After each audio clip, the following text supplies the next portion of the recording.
We got me. We got Jim Norton and Patrice O'Neill. Good morning. Got to rename the show for today, I guess.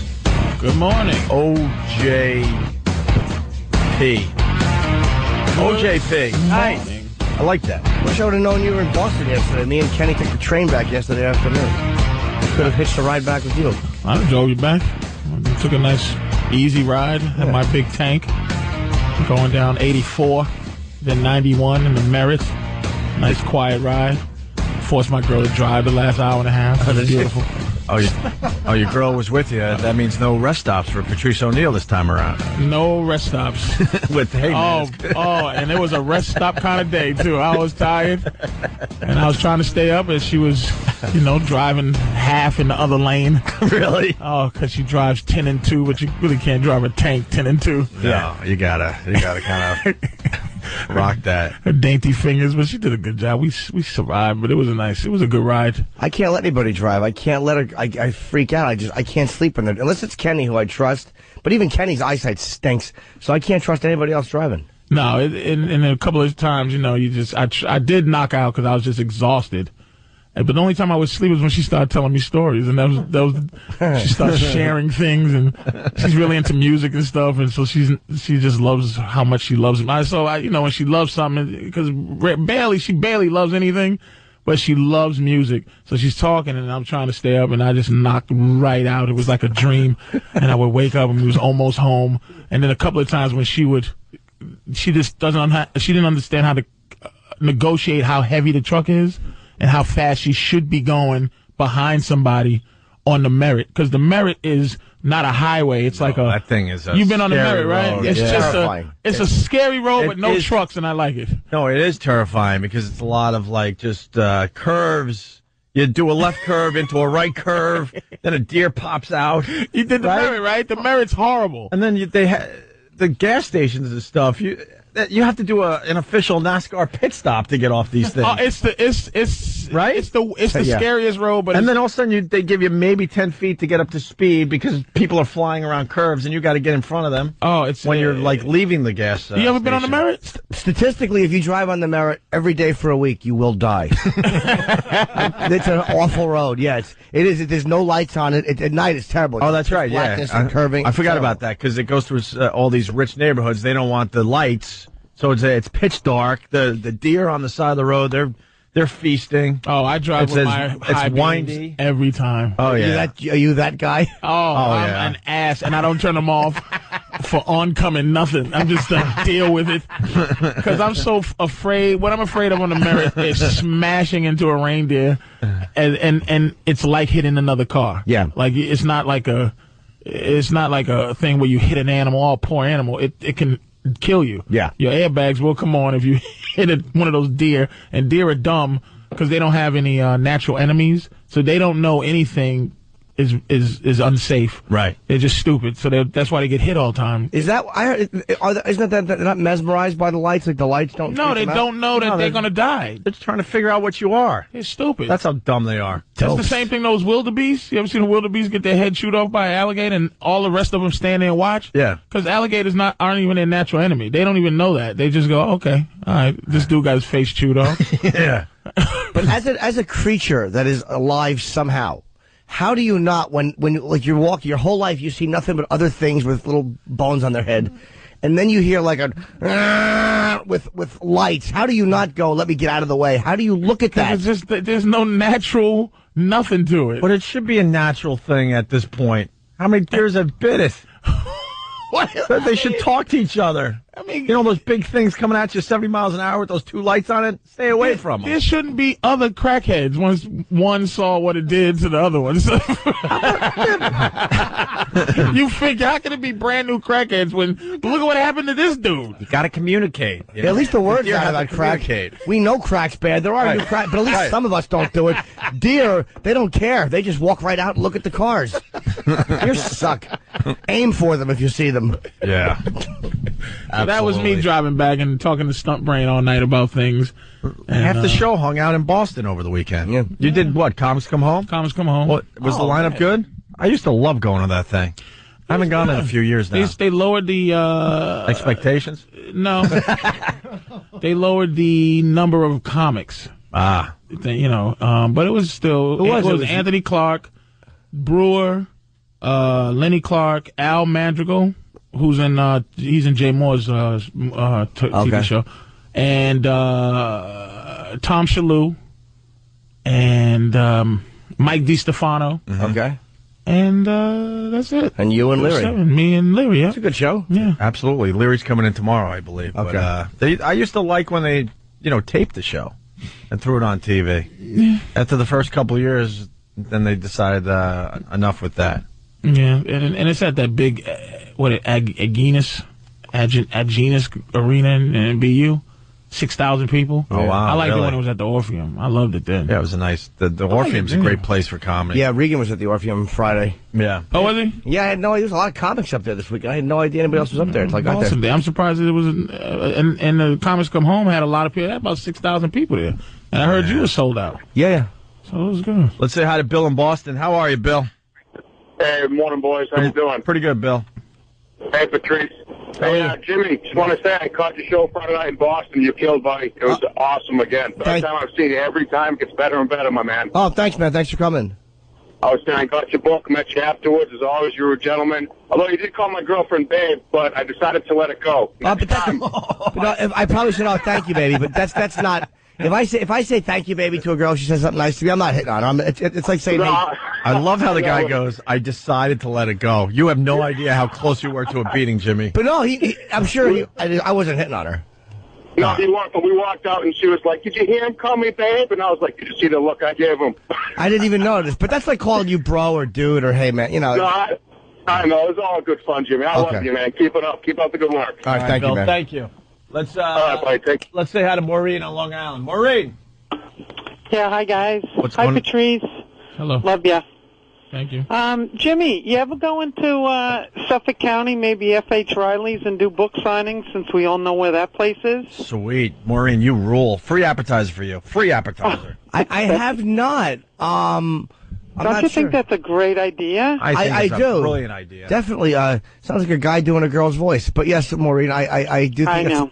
I'm sorry. It's obviously a source. Probably taking hormones or something, Jimmy. Jesus. No, I'm not. Just early morning. Yeah. No, I've never done it at F.H. Riley's on New York Avenue, but I certainly would. I certainly would, because the cheesecake is good. That's my sister's cheesecake. I hear that, yes. We're going to start a little business for her soon. All right, Maureen, thank you. Okay, have a great day, guys. You got it. Hey, Patrice, you were listening on the way in, the Brock Lesnar Couture fight. Oh, geez. Did you get to see it? I guess you were performing. No, but they got these great sites now that you could just see everything. Yep. It's amazing. And it's almost like, why would you? I hate to say it. Why would you? Yeah. Why would you do the pay-per-view thing? Oh, it's fantastic. Especially with UFC, because not everyone is talking about it. So you could just you could avoid the results and then find it a little later on. I just think people are right now. People are just getting. It's very like I said. I used to love it when it was your thing versus my thing. Like I've been taking karate for 10 years. Right. You've been taking kung fu for 15, and it's like blood sport. Right. Like, okay, let's do what you do and versus what I do. And when the Gracies started tying everybody up in knots because they didn't know what to do, everybody started to turn it into what it is now, which is a whole art form by itself, which is MMA. Which I don't like the fact that everybody does the same thing. I like the fact that some karate dude. Well, you can't even tell what they know. It's like he knows jiu-jitsu, really. Yeah. They all know the same thing. Wrestlers and all that stuff. But Brock Lesnar, I'm telling you, I've been watching since he's been in it. The fight he lost, he was dominating that guy. I mean, he was dominating him. Frank Mir, right? Frank Mir. And he just knew what to do. Frank Mir, that's the thing about fighting these guys. If you're a regular dude, like we always used to joke, me and Keith used to joke about, okay, you think you can beat Mike Tyson if it was he punched your mama in the face, anger. You know, if you was like, you hit my mama, and you go, I'm a come on. No, because he's skilled. Your attitude can't. So these dudes, if you're skilled, no matter how angry and how much heart you got, you're gonna lose. Right. Brock Lesnar just wasn't skilled enough to fight Frank Mir, but as a man, he was just he was treating Frank Mir bad. Then the second fight that I saw him where he beat that guy, the Texas Madman or whatever, he's a legitimate guy. Keith Herron beat that guy, and he did something that scared me, that made me know he's a bad dude. He punched Keith Herron. Keith Herron rolled backwards like a ball, and Brock Lesnar was on top of him like a cat. Like, I've never seen anything like that. Like with that hammer fist thing where they get you on the ground, they just bash your head into the floor. Dude, it was scary. So when I heard that he was going to fight Randy Couture, and they come from the same, they're both all-American wrestlers. And, dude, I didn't think Randy could do it just because he's 44. I understand heart and soul, but he's 44 versus a 31-year-old machine. See, I thought Couture had a good shot just because even though he is a lot older, a guy like that who has seen so many other guys, it's like you said, they always know something. And sometimes I figure he's just such a veteran. What he knows is cheating. Like, what I know and what you know, he would know how to cheat. He would know how to gouge or something, but just skill against skill is nothing, because he's not a submission guy. Couture. He's a wrestler, and he grounds and pounds, and he might know how to choke you out, but he's not a submission dude. He's not a guy that can go, oh, okay, your wrist is showing, let me twist your hand off, let me take your, he messed up, let me get his ear. Right. He's not one of those dudes, man. And Lesnar, dude, look at him, man. He's an animal. And it's legit. And like I said, you know, I'm a wrestling fan. I used to be a big wrestling fan, but I'm always curious to who the toughest guy in the world is in wrestling. And there's only a few guys where other wrestlers go, they were comfortable saying I was afraid of him. One of them is the Steiner brothers, like the Scott and Rick. People were scared of them. Why? Because they would just give a little extra twist and stuff? They were mean, and they loved pain, and they just knew how to fight. And if you played games with them, they would hurt you. And the other one is Buddy Holly, or Hardcore Holly. Sure. And the other one's Brock Lesnar. People legitimately did not want to make him an angry guy, man. He is a legit, his neck, a guy with a neck like that, right? And a guy who does that for what he does, and his ears aren't all chewed up, means people don't get to him too often. Get to him, man. Yeah. He's a scary dude. Well, I think he's going to bring a ton of interest into the UFC now that he's champion. Yeah, it's good for them. I mean, he's such a big name in wrestling. I think it's gonna bring a lot from wrestling. I think some of these wrestling dudes are gonna be like, you know what, Brock Lesnar's now the champion. I gotta start checking out this sport. And this helps wrestling because the fact that Brock Lesnar, who comes from this fake sport, supposedly, is legitimately a tough dude, that means you go, okay, wrestlers are legitimately tough. Right. And you might, and knowing Vince McMahon, he might make it, because years ago, Vince McMahon did a stunt where he made the wrestlers fight each other in the ring, boxing, so to say, okay, who's really the toughest dude? Mm-hmm. And, you know, they had to go at it. And, but the problem was some obscure dude would end up being the toughest guy out of all of them. But ultimately, dude, this is going to help wrestling because people are going to go, look, man, Brock Lesnar's a wrestler. He's not a soft dude. He's not a fake. And they just showed the mirror. I forgot. It was the ankle twist. Yeah, it was like he was going to break his freaking ankle. He was dominating him, and then all of a sudden they're on the excuse me, Beer gets on the ground and then just goes for the ankle. And if there are certain things like these, like to be submitted by these guys, it's like all of a sudden one guy is kicking the crap out of the other dude. Yeah. And then you'll see the guy who was winning all of a sudden just smacking his arm real quick. And it's because his wrist or his ankle is about to be broken off. You know, you have to tap. We're looking at the highlights of that fight again, and the whole time he's trying to go for the ankle. Yep. He's just waiting for his opportunity. It's very obvious that he's just waiting to get that ankle in a hold, and he was going to break Brock Lesnar's leg. Brock Lesnar is a serious business, man. And I mean, quite frankly, and I'm a fan of Randy Couture, man. He's one of those dudes you just want to see do well. He's a nice guy, super nice guy. He just his energy and stuff. But I'd rather see Brock Lesnar fight Fedor. Well, let's see who he fights next. Than Couture. Matt in Arizona knows. Matt, who's Lesnar fighting? So if Jimmy could get to a fight at the end of the year, they're doing their big showdown with Nogueira versus Frank Mir for the other title, because there's going to have to be a unified fight, because Nogueira also has the heavyweight title as well. Right. So once that goes down, that fight, then it's going to be whoever wins that has to fight Lesnar to kind of unify that title when Couture had to take off for his Fedor quest that he took on. So that's going to be the big fight that's going to set it up. So do you think that after that happens and they unify this title, that then if they can get Fedor, if they can even get him in, that he will fight the winner of that. But there's no way. I mean, Dana's put it out there, Fedor and everything else. I mean, it's a pipe dream to have that happen. To have, it does set up Lesnar now versus, Fedor in MMA, lore. But like that guy saying that Couture just kind of stepped out was, it wasn't really smart in a way, because nobody wants to see that fight now. Couture's just getting up his age. If Couture beat Lesnar, that would probably make that Fedor fight happen. Right. Well, that's what I'm saying. Then now there's more interest, and they say Fedor's people are very difficult to deal with. But the bottom line is they want to make money. Yeah. And look, Affliction or what's the Elite XC? Yeah. WEC. Yeah. Where's he going to fight? Oh, the money will get to a point where, of course. Yeah, well, he has to fight somewhere. They'll be able to figure this out. All right, thank you, Matt. We're going to take a break. We're going to move on to other things. We've got Patrice O'Neill in studio today. Going to do a little Obama stuff today. We haven't talked to you since the election. Yeah, but quite frankly, before you go, I'd just like to say, Yep. everywhere in the streets, out there asking me with serious concern, is Anthony All right. with disappointment and pain, with pain and suffering in their heart, and it's He's really bothered. it's quite by this. sad. He sounds like a raving lunatic. I wish he was here today. A raving Because between you and him, lunatic. it'll be some great stuff. And I feel bad because Yeah. people are. Patrice is Anthony, like almost like I know that radio is radio and it's entertainment and boy you got to push buttons, but it's almost like, dude, it's feeling real. Yeah. And I say it is, and then I walk away. He's The just, dirty racist. Anthony's just scared. Of what? Well, I just wanted to let you. That little part is that it's really. I've gotten the same thing actually on the street, so. But it's, Is everything okay? He's yeah. And well, I go ultimately. This one bothered him a little bit. Oh, it's He's a bit bothered. It's an irrational fear. I have a little bit of. I have some. Just sometimes I just want to call in the morning, but I don't want to step over that. I just want. I listen, but those phone things, I just want to look him in his eyes. Yeah.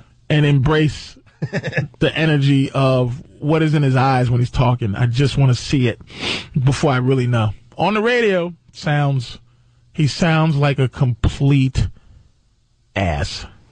A complete ass. Because I know how smart he is, and I know He's what he's this unraveling is a little bit. He's on this one. unraveling.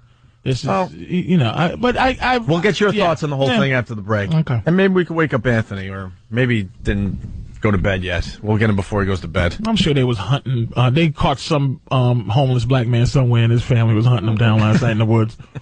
I'm pretty sure. So we got Patrice O'Neill.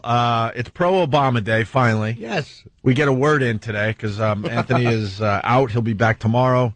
He was celebrating his mommy's 25th anniversary. Yep, that's what he said. With Baltimore Sale. See if there's any missing homeless black men. So a light bulb went off in my head. I'm like, get Patrice. We get to get the other side of the story. With this Obama get being me why he's talking. president-elect. Well, you could call it any time you want. You got that. God damn You got that power. You should have called in when he was ranting and raving. I'm just taking it in just to see what his stance was. Beyond the anger, ultimately, it's nothing new to me. Something new to a lot of people, not to me. Not what he's saying, but just the attitude. I already know. White people are fake. I'm not Anthony. I'm happy Obama's going to be the next president. Jimmy's very happy. I'm happy. I wanted him to win. Well, believe me, I'd tell you if I didn't. Your mind is different, though. Anthony still, like I said, he still wants to attach himself. It's almost like that keeping it real thing. Anthony still wants to attach himself to the local schlub whose hands are busted up and the garbage men and he's not that guy anymore. He wants to be that, but he's a millionaire and he's thinking there's no way he can think. See, if it was about money, he wouldn't be that emotional. Money doesn't make you scream and holler about taxes and stuff. There's too many ways for people with money to hide money and do goofy things. This is emotional, and his emotion is touching dumb white people. That's what bothers me about it. It's just touching white people who aren't smart enough to know that the president can really do nothing to affect just one group. It is. You have to. It's very. Who affects is policies, law policies. Police can affect one group. putting your hands on somebody.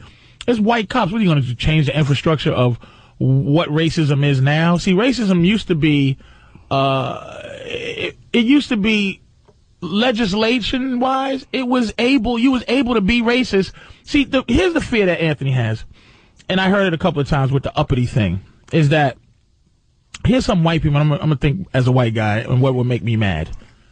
You've never, as a white person, had to ever answer in this country to a black guy. On any way. It's almost like having a dog or a kid. Whatever your way of dealing with those people, your dog or dealing with that, is crate training better than rolling up a newspaper and hit him in the face. Some people roll a newspaper up, hit him in the face. Some people crate train their dog. Ultimately, at the end of the day, the dog doesn't get a choice. You're ultimately deciding whether that's the right way to do it or not. You know what I'm saying? Mm-hmm. So for this country, white people, when I say white, it's institutional white. It's not just, I don't look at any white dude particularly as my oppressor. It's this country. And white people just don't want to see, like even I heard a story the other day. I was listening to the replay coming over. The thing where he's upset is that there's some black people that all they got is to be proud of any black person that makes it through a system that they think has been holding them down. That was the OJ verdict.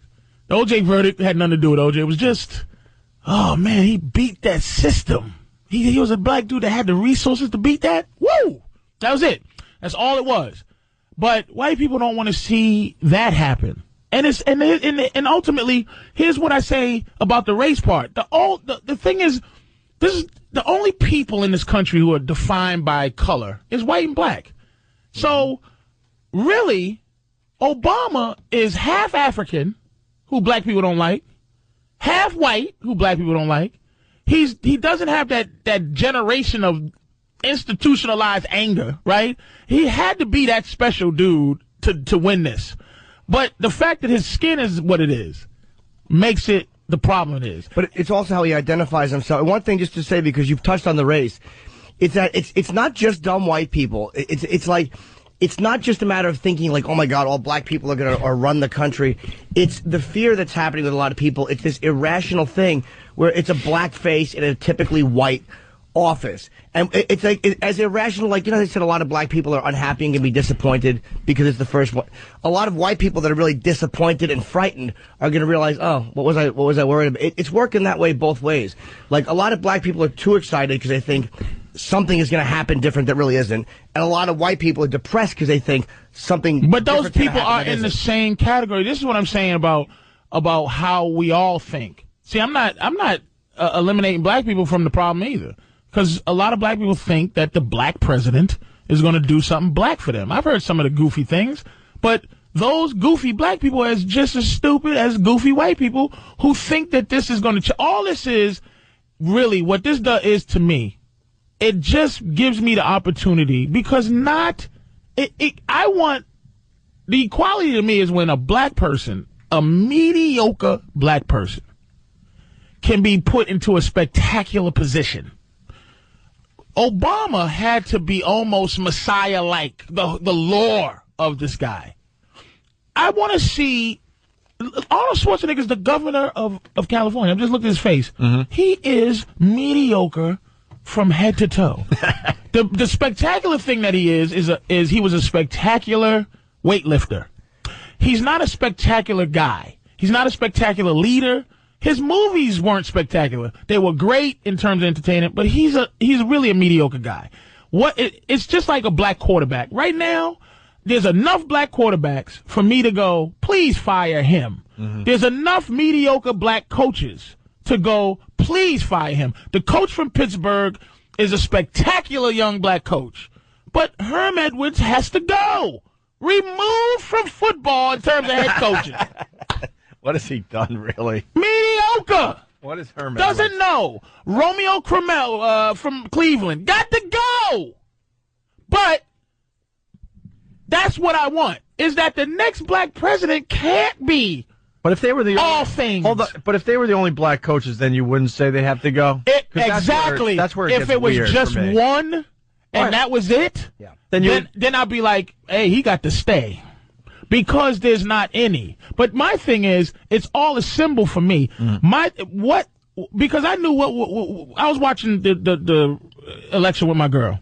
My girl got a white mama, and she stands up and she goes, yes, yes, yes, right? And I'm like, wow, all right. And she's like, yeah, call me black now. I go, excuse me?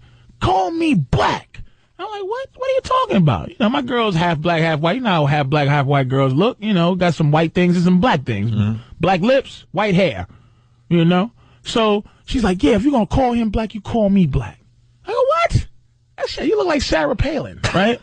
So I'm joking with her. Sarah Palin with a tan. She walks in the room and wets her hair so it can get curly. And say, I don't have no white people hair, I'm black. And if you're going to call him black, you got to call me black. Ah! She was crazy. So I'm sitting there going, this really means a lot to a lot of people. But immediately my mind is going, all right. But can I stop? So she would downsize the black part of her? No, because she wanted like assimilate more into the white world. No, she's upgrading. Now she's upgrading the black side. Part because I get that, but she hates the way she's black. But before that, she would like make sure her hair is straight and all that to maybe like fit in a little more in the white world. Nah, I mean, look. And now that Obama's president, she's like, man, I'm letting the black hang out now. No. All right, because I'm a little. No, it's something that only she can understand. See what I'm saying? It's like something that I couldn't. I was teasing her. But the fact that when I said she went to wet her hair, the only thing that made that happen is that I said, wow, she's serious. She's dead serious that she went to go wet her hair to say, no, I'm not a white woman. I'm not this. I'm not that. It was something that only someone mixed race could. I still don't know what it was that made her deeply feel that way. But when I'm watching that, because I was sitting there going, all right, what's this next? What do white people want out of this one? That's the first thing I'm thinking. I said, one thing I know, white people don't give it nothing for free racially. It ain't happening. But hold on, that's not completely the truth. I mean, maybe, again, the certain institution, but this guy got a lot of white people voted for him. Here's what we said. Look, first of all, it was almost split down the middle. What'd you say, 130 million people voted? Sure. It was almost even. It was every black person, almost every Latino person, almost every Jew, almost every minority, plus some white people. Yeah. I don't know how many. More than John Kerry got. Who cares? That's a lot, though. That's a lot. And it's Democrat, Republican, and that was with compelling people were compelled emotionally to vote. John Kerry versus Bush, people just voted for what they voted for. This one was all-time spectacular. You didn't get white Republicans crossing party lines. Like, white Republicans voted the way Republicans exactly. This was black big. Republicans and Spanish Republicans probably crossing party lines. It was because it was bigger than parties. Right. But ultimately, it was 60 million everybody's versus 59 million white people. To me, here's the breakdown. It made no difference to me. It was exactly what this country is. It just so happened to be more of the other side voted for Obama. That's what it was to me at the time. Yeah. At the time. But then I had to realize, what is it going to take for me to think differently? And I realized this. All right. More white people voted for McCain than Obama. Really? Yeah. How about all? No. According to this, Obama got 43% of the white vote, right? Yeah. This is how I'm reading this. Mm-hmm. McCain got 55% of the white vote. Okay. And then who was left? Then blacks, 95% of blacks voting went with Obama. All right. And about 4% for McCain. Okay. Latino, 67% went Obama. Okay. 31% went McCain. Okay. Asian, 2% Obama. Mm-hmm. 35% McCain. And then the other was 31-31. And by the way, what was the other? They're just saying other. Yeah, that's dude. Breaking down. Everybody else. It was white. White people voted for McCain, and everybody else, and some white. Which is what I'm saying is the historical nature of this country, which is there'll be a few white people who do that side. Let's say that if all black people, all the minorities left this country. It would, and the 10 million or whatever so white people that voted for Obama stayed here, it would be like how they treat the people in Iraq, the Sunnis, like they would be ostracized. Because it's going against the country. But no, it's not as much as white people. You have to because you're like, how could I look at things differently? White people elected him as their president. White people. I know all the black vote and all the Spanish vote, but he got a lot of white people. He didn't sneak in with 10% white vote. He got a massive amount of white people. It has been the history of the country, is that the same percentage of people who would vote. And again, but Patrice, you also got to understand that the white vote is 74% of total voters. Okay. Yeah. So you have to look at things. You don't like looking at things differently. But this wasn't just a fluke that he got in. This was white people looked at this guy and said, we want him to be our president. I'm not saying it's the fluke, but see, that's the part of it I disagree. But I mean, going with Patrice's logic, even though the white vote was 74% of the total vote, like Obama really need the blacks, the Latinos, the Asians, and the others. Democrats always come out and come out and vote. Yeah, I'm not. It's always that way, Republican, Democrat. Don't forget. Right. Always that way. Absolutely. Here's my issue: is not, it's like this is my thing. What I start thinking deeply about is payback, and the payback is this: people gonna want something out of this. And what white people going to want out of this is the end of racism, the end of black people talking about slavery and talking about race and talking about you look at where you've come, and that's the thing that this country doesn't understand. Even with Jeremiah Wright, why black people weren't upset with him is because we understand what that is. We live here. We make it, we do this and we do that, but we do it despite this country. And it's not you and it's not you, but you think of yourself as a white guy, Opie. You think of yourself as a white guy, Norton. But your family may have never had anything to do with slavery, ever. But the fact is what this country has set up, meaning you gonna feel white, your color oppresses my color. And wait a minute, black people have never, ever have found a way to forgive this country. That's the problem, and that's what's going to change this country is when black people are able to forgive. United States, there's no place to forgive. But you can't look at something like white people only voted for him because they wanted to be the end of black complaining. I mean, to put it in a nutshell. How would I ever know? Maybe some white people. But you're not saying that any people were like, yeah, I like this guy. Symbolically, I like what it is. But I also think it's like you don't realize that white people, we're not. I'm not even just me and Opie white guys, but other white guys. We're not just a bunch of hayseeds running around going, "Well, we voted one in, everything's all right." No, right. No. See, that's not, I'm not marginalizing people's minds like that. Like people will look at this and go, "It's a step in the right. It's a positive." Do you think there are men who work with women, right, as dudes, men who work every day in an office with a woman, right, and he just wants to squeeze her boob, or grab her boob, and the only thing stopping him really is HR. Can't do it. HR. Before HR, you got away with that stuff. That's a little pinch line. Thank you. And that's why the women in the office place, they now dress sexier because they know no one's going to touch them. No one's going to touch them. They're not buttoning up anymore because they got someone protecting them. And that cleavage is flowing in the workplace. A lot of white people, I'm not saying all or anything. I'm saying a lot of white people, racism, being a racist is the worst thing. The very worst thing that you can be accused of as a white person now. And so bad that, you know what? Even if I'm racist, I might vote for Obama just so I can make sure that if something comes down and I'm accused of being racist, that you can't call me that because I voted for Obama. Ultimately, dude, you got to understand, Norton, the relationship between black and white people in this country is based on your superiority mentally and over black people. And that has never changed. See, when the Jews was free from bondage, if the Jews story is biblical. If you watch the damn 10 Commandments, at the end of the day, the Pharaoh really wanted to kill him. He came down, he wanted to say, you know what, I freed him, but I'm going to go murder him. Rode down there with his chariots, the Red Sea opened up, washed them all away. He went back home and was like, hey, look, and his wife was like, did you kill him? He's like, look, his God is God. God freed the Jews. God, the how we live our lives is based on how the Jews were free. Basically, the 10 Commandments, most of us, that's the mantra of how we live our lives. It was a special story. They're the chosen people.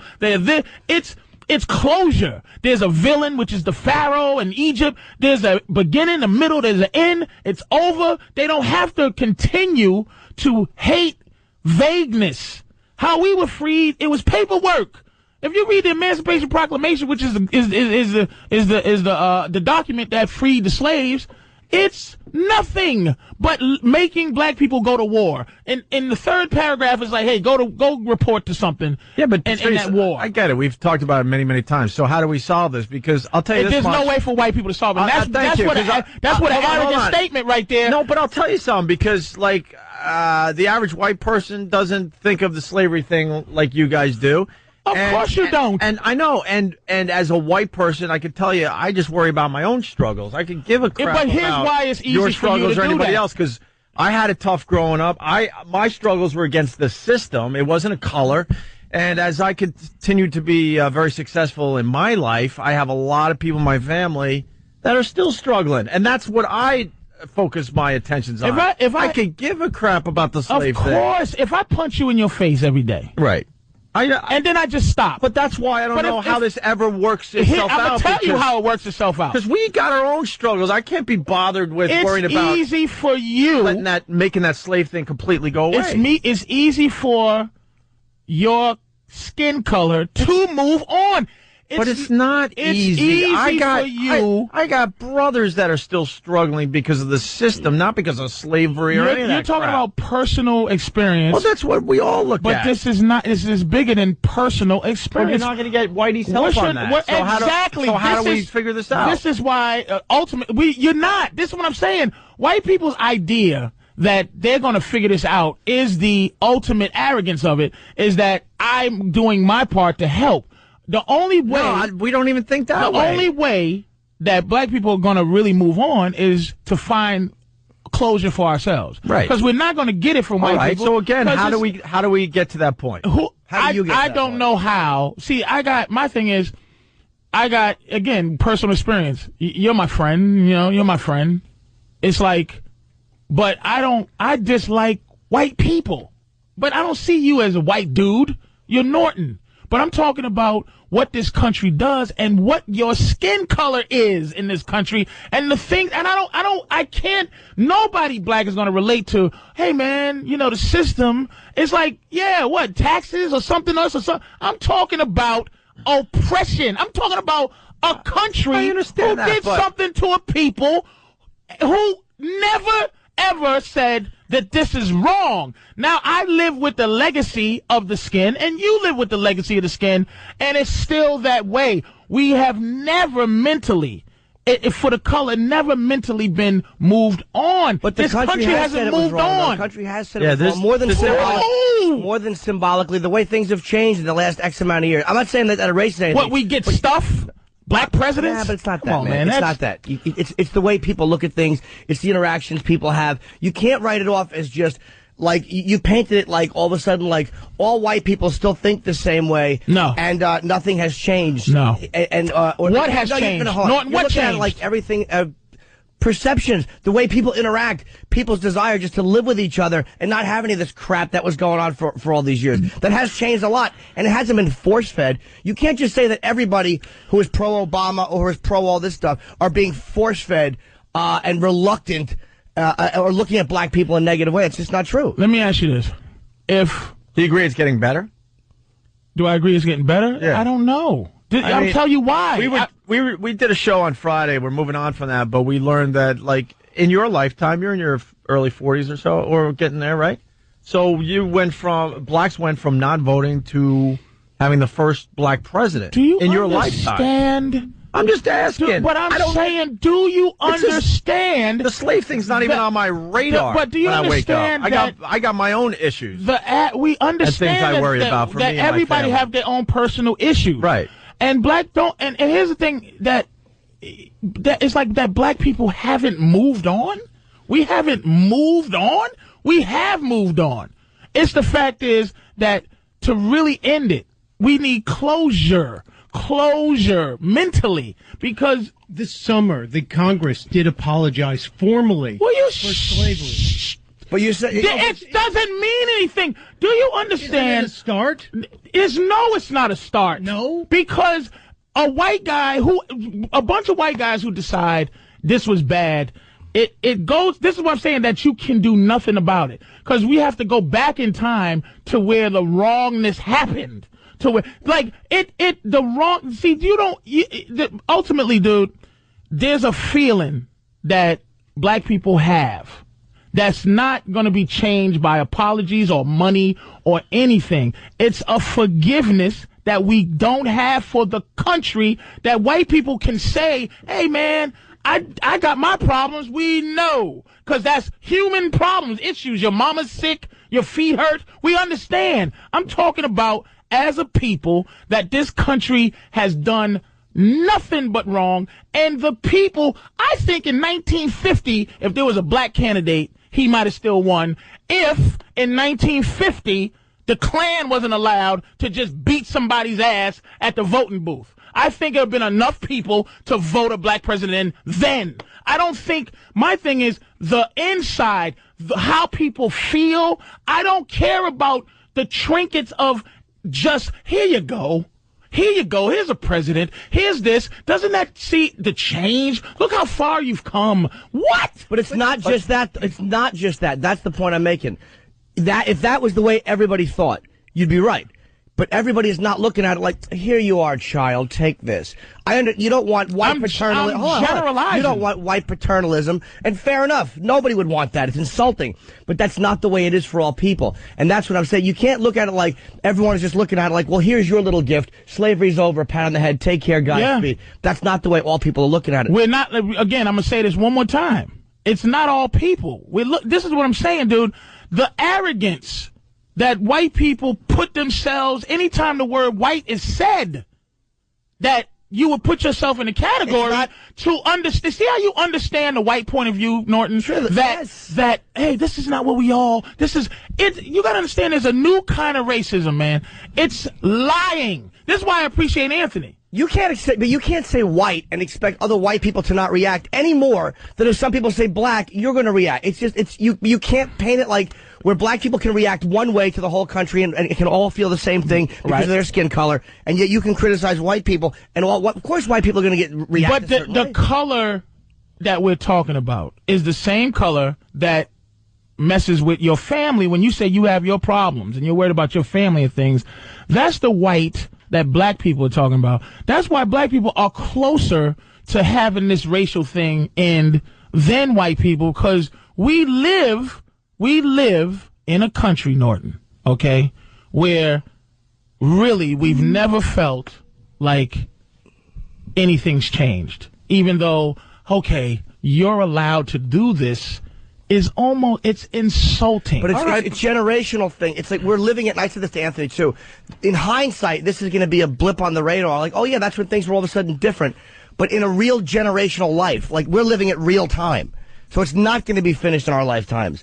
But we're living it real time. It is happening relatively quickly. When you look where something happened, if you're living in the 40-year period, you're like, who cares?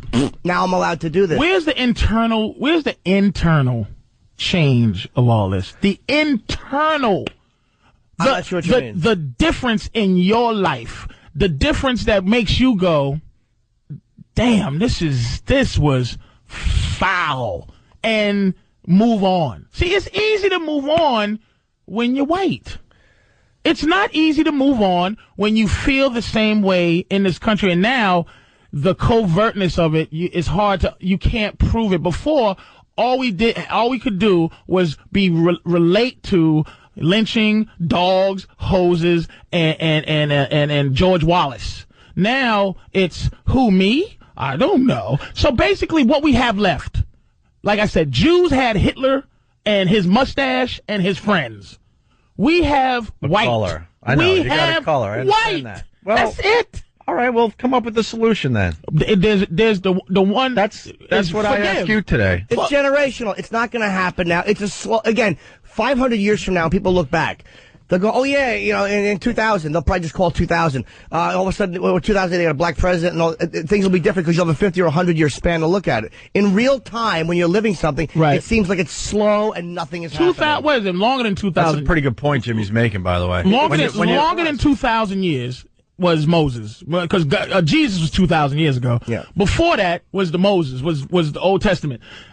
We got a break. We'll go to break. We'll continue. The phones are lit. Yes. You got them reacting today, Patrice. So we'll continue with this discussion just a bit. 877-212-0-A. You're not going to get in now, but maybe a little later if you want to add to this. Opie and Anthony. Today, we got the black version of Anthony in studio today. Holy yes. Got to acknowledge that. Wow. I, for one, I'm very excited Obama's the president, just because I think he's the right man for the job. All right. Simple as that. And we've discussed the black-white thing, and I'm sitting here really thinking about it. And I don't know what you could say to make me understand, because I just didn't. You can't. I didn't live this. I don't know anybody that. Let me ask this to the ladies. Yeah. If there was a woman president, right? If there was a woman president, and all women would just be proud to see that. As a woman, there's no way you couldn't be proud. Now, as a dude, I dismiss women. Shut up. But let's say you ask a woman, what's this mean to you? And where have you come now?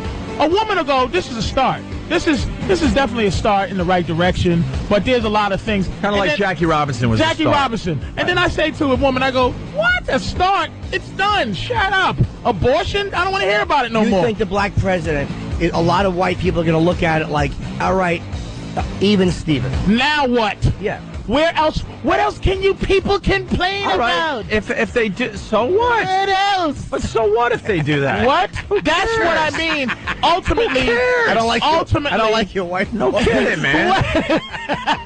I bend over backwards. Do you really think Whitey has it easy in this country? I know Opie, you. You don't understand what I'm saying because you're saying that to me. But I know, yeah, exactly. Because I know you think Whitey has it a lot easier. I know that being white probably makes it easier in this country. I'm not stupid, but it's still effing hard for us too. Okay, but at least you're not me. That's why I'll never understand this, because I know the struggles that I'll say it again, that I have, my family has. I got people in my family working 2 jobs trying to pay bills. That's all they care about. Let's go back to. They don't give a crap what you or your people, sorry to say it like that, have been through. We have our own problems. Let's go back to where white people in this country were different from each other. What was that about, Stonebrain? 1901? Yeah. When there was WAPs, mix, this, that, third, that, blah, blah. Sure. Ultimately, you would have understood then. But I'm not living then. But see, this is what I'm saying. Living now. I'm in the here and now. But because you're not in the here and now. See, this is the thing. White people erase historical value from this country, and it's about moving on. Nobody says to a Jew, it's not the Holocaust. But Patrice, get over it. But I'm really trying to simplify this. It's not about moving on. It's not It's our day-to-day struggle and I mean for me and my family and close friends. That's what I care. That's my world. Because I can't be bothered and worry about what slavery has done to you. Are you Irish? You're Irish, right? I'm a mutt. Seriously, I'm everything. Let's say if your blood was Irish, if you was purebred Irish, and it didn't go into the direction of color where Irish people kind of feel superior, Polish people feel superior, based on the color. Historically, man, the color is the issue. Obama is not a black dude. He ain't a black dude. He's black by his skin color. Do you understand what this country is? It's based on color, and it's not going to change. As a white guy, you deal with things that people deal with. What do you mean he's not a black dude, though? I'm not sure what you mean. He's not. Well, he's not like Flavor Flav. Dude, I'll tell you what. I watched D.L. Hewley's show. He's not like a Flavor Flav. He's like. That's like saying John Kerry's not white because he's not, you know what I'm saying? Like, no, it's not the same. I'm going to tell you why. I'll tell you something. Black Africans, right? I watched D.L. Hewley's show on CNN. And he interviewed these Africans from Kenya. And Africans, you should have seen this interview.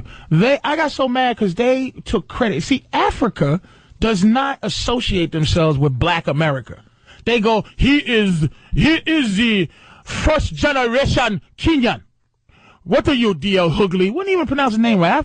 Africans make me sick. D.L. Hughley. So I didn't even know this was going on. Yeah, exactly, because you're white. That's fine. And you don't need to know. How would we I know? don't need to know. Africans don't tell us anything. How do we know? So, how many Africans do I know? Mr. Hughley, you are here 70 generations, and look at what you did. Nothing. And we import. Don't tell me to wait. We export presidents to your country. Africans embrace this as him. He's not meaning this. Jesse Jackson's son would be the black president. Now, Obama's the black president because of skin, not because of historic value. And wow, this dude is black. And I don't mean he's black like he don't have rhythm or something. The dude is half white, half African. He's seen. Again, it's all perception. He lives as a black male. Thank you. He's seen as a black male. We're saying the same thing. I know. But I'm saying is, you're looking at the internal stuff, but he is seen as a black man in this country's eyes, and this country said he's a black. They're not looking at it like Jesse Jackson's son. Right. Well, he's blacker or more black American. He's half the country looked at a black guy with the name Barack Obama and said, we like this guy. Don't forget the Hussein part. But you know what I mean? It was like, we like this guy. We want him to be our president. And I know that sounds cheesy. I'm not saying it erases everything, but it is what it is. It is what it is. But that's what my problem is. I guess I'm being utopian about it. Is what it is to me is very scary. Because ultimately, the only thing that can keep slavery from happening again, I was talking to my mother like, hey, Mom, what if the country just decided to go, hey, look, we don't have enough money. We need free labor. Sorry, black folks, we got to reinstitute slavery. Now, ultimately, hypothetically, that's ridiculous. Of course it is. But why is it? Based on what is that ridiculous? Other than, it's not going to happen. But if they needed free labor to build this country up again in terms of for its money, and they said black people, we have to reinstitute slavery. Ridiculous. What would happen? It's ridiculous based on the idea that it's ridiculous. What are we going to do with all the Mexicans then? Exactly. Sorry. That's what Sorry, I mean. Mexicans. We have to joke that. I'll tell you why it's ridiculous. We have to. No, I'll tell you why it's ridiculous. Because the world's a different place. Information is passed. Is that why it's ridiculous? Because the world, think the world's different? Slavery, let's be honest, when it happened, was happening all over the world. It was accepted all over the world. It does happen maybe in Sudan in certain places. It's not an acceptable practice in the world now. Now, the word you said is acceptable, Jim. See, yes. This is what I mean. This is my thing. Well, everything is whether it's acceptable or unacceptable. It's acceptable behavior. You could beat your kids. When I was growing up, your parents could beat the dog doo-doo out of their kids. That was acceptable. Why did they stop? Some parents still want to beat the dog doo-doo, throw their kids through a window. And they stop because beating your kids is done socially. But my thing is, I would love it to feel done. I don't want somebody to think that by the graces of, like, I'm lucky you, by the graces of not God or the graces of not anything bigger than a group feeling like they're giving other things to another group, do I want that That's change? always the way it will be numerically then. You can't, you're putting it to a no-win situation, because the bottom line is, unless there are an even number of people in a country, if you want to look at it like that, that means any time in any country that the smaller group is not enslaved by the larger group, that it's simply a bunch of bullcrap and they're being polite. It doesn't make sense that way. That's not the reality. That doesn't say that the world is a different place. Like, I know women are happy that guys don't run around like caveman days and just hit them on top of the head and drag them with their hair. But I think... that could come back someday? Dude, this is my analogy, that... Because my girl called me a black supremacist, like, when we was watching. She was like, you're just the same as the rest of them. She's I'm going to be talking to her at the wedding. You're a black supremacist. But I thought it took her understanding as a woman to get it. It's like this. If you come in the house, right, and you beat your wife, punch her in the face every day. Yeah. And she stands there, right, and that's a part of life. You can beat her ass and there's nothing she can say. One day you come in and you don't punch her. She don't say nothing. She's just not getting punched. She's like, whew. Then a month goes by, you just stop punching her. Then one day you come in with flowers. You give her flowers. And then she goes, you have a moment, you go, why did you... She goes, why did you stop punching me? And you go, a lot of my friends was getting arrested for punching their wives, so I didn't want to get arrested. I just didn't punch you in your face no more. And she goes, what? Wait a minute.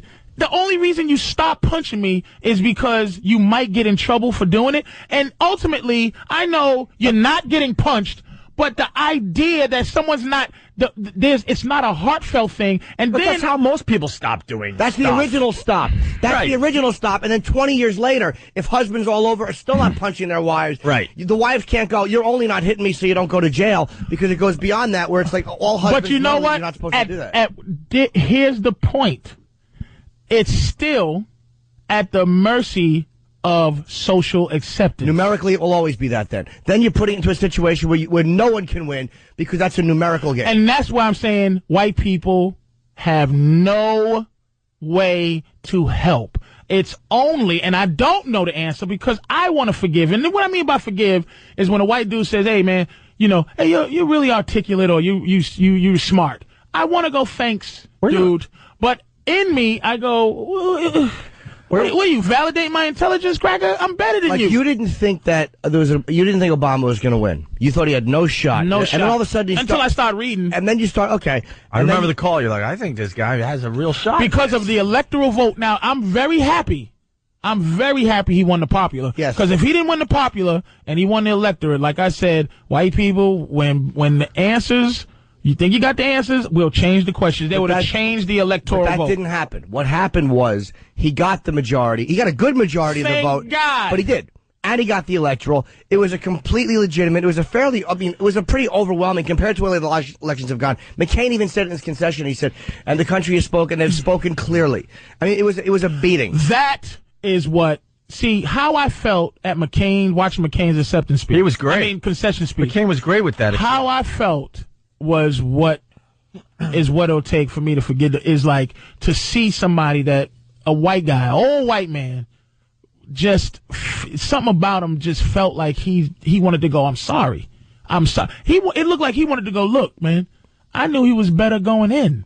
I would have voted for him if I didn't have to go through this nonsense of being Mr. Old White Man. This guy is better. And you know it, and I know it.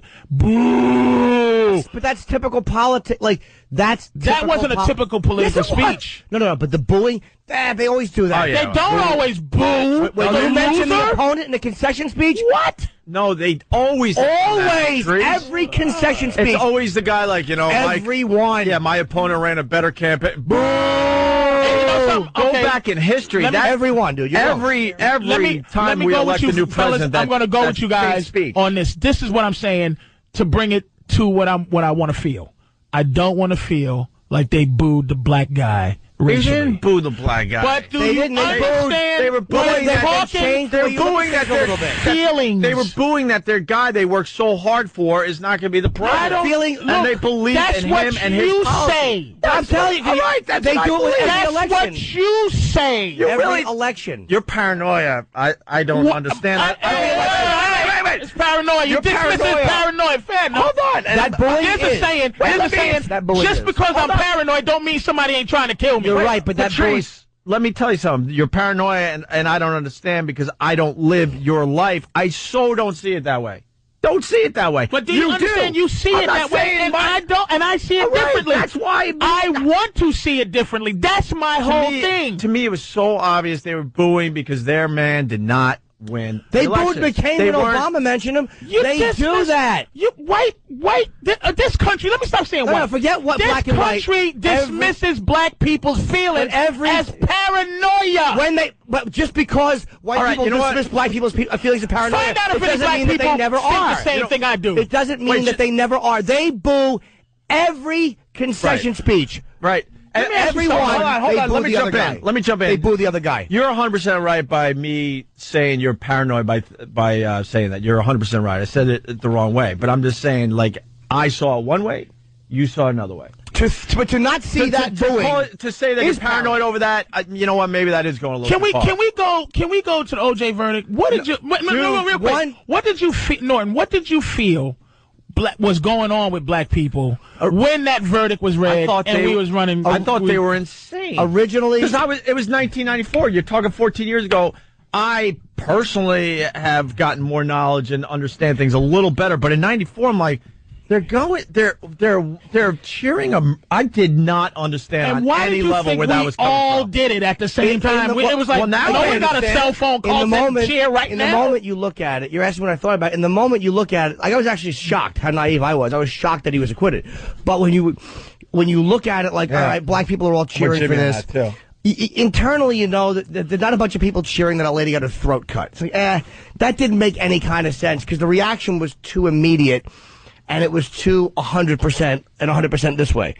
And then you realize, like, you know, as you get over the shock of the acquittal, because it really was a case where the guy was obviously guilty. All right, well, they're cheering. I figured they were cheering for Cochran more than anything. And the fact that a guy like Cochran out-slicked, like almost like this is what it feels like. Like, do you get it now? This is what it feels like for it to be so obvious and still go wrong. Wait, you really thought they were cheering for Cochran back then? Not in the moment. I didn't. When it was first happening, it was an anger or it was a shock because I really was shocked that he was acquitted. 'Cause, again, we've never had a trial that we all watched day to day like this. Right. This, you know, no one's ever seen a murder trial unfold so completely on television like a soap opera. So we all kind of knew what happened. And then for it to go the other way, I wasn't thinking like, well, racially. And then as time went on, I was like, that's you know what it what? was. I was so confused. You're 100% right. You're 100% right. I was so confused by that. I was like, what? It made me try to get more knowledge. Because I was like, I didn't understand it in the slightest why they were cheering. Did not understand it. What you guys, now, education makes you able to think and be logical. Sometimes reading doesn't help you be logical. I don't like people who read.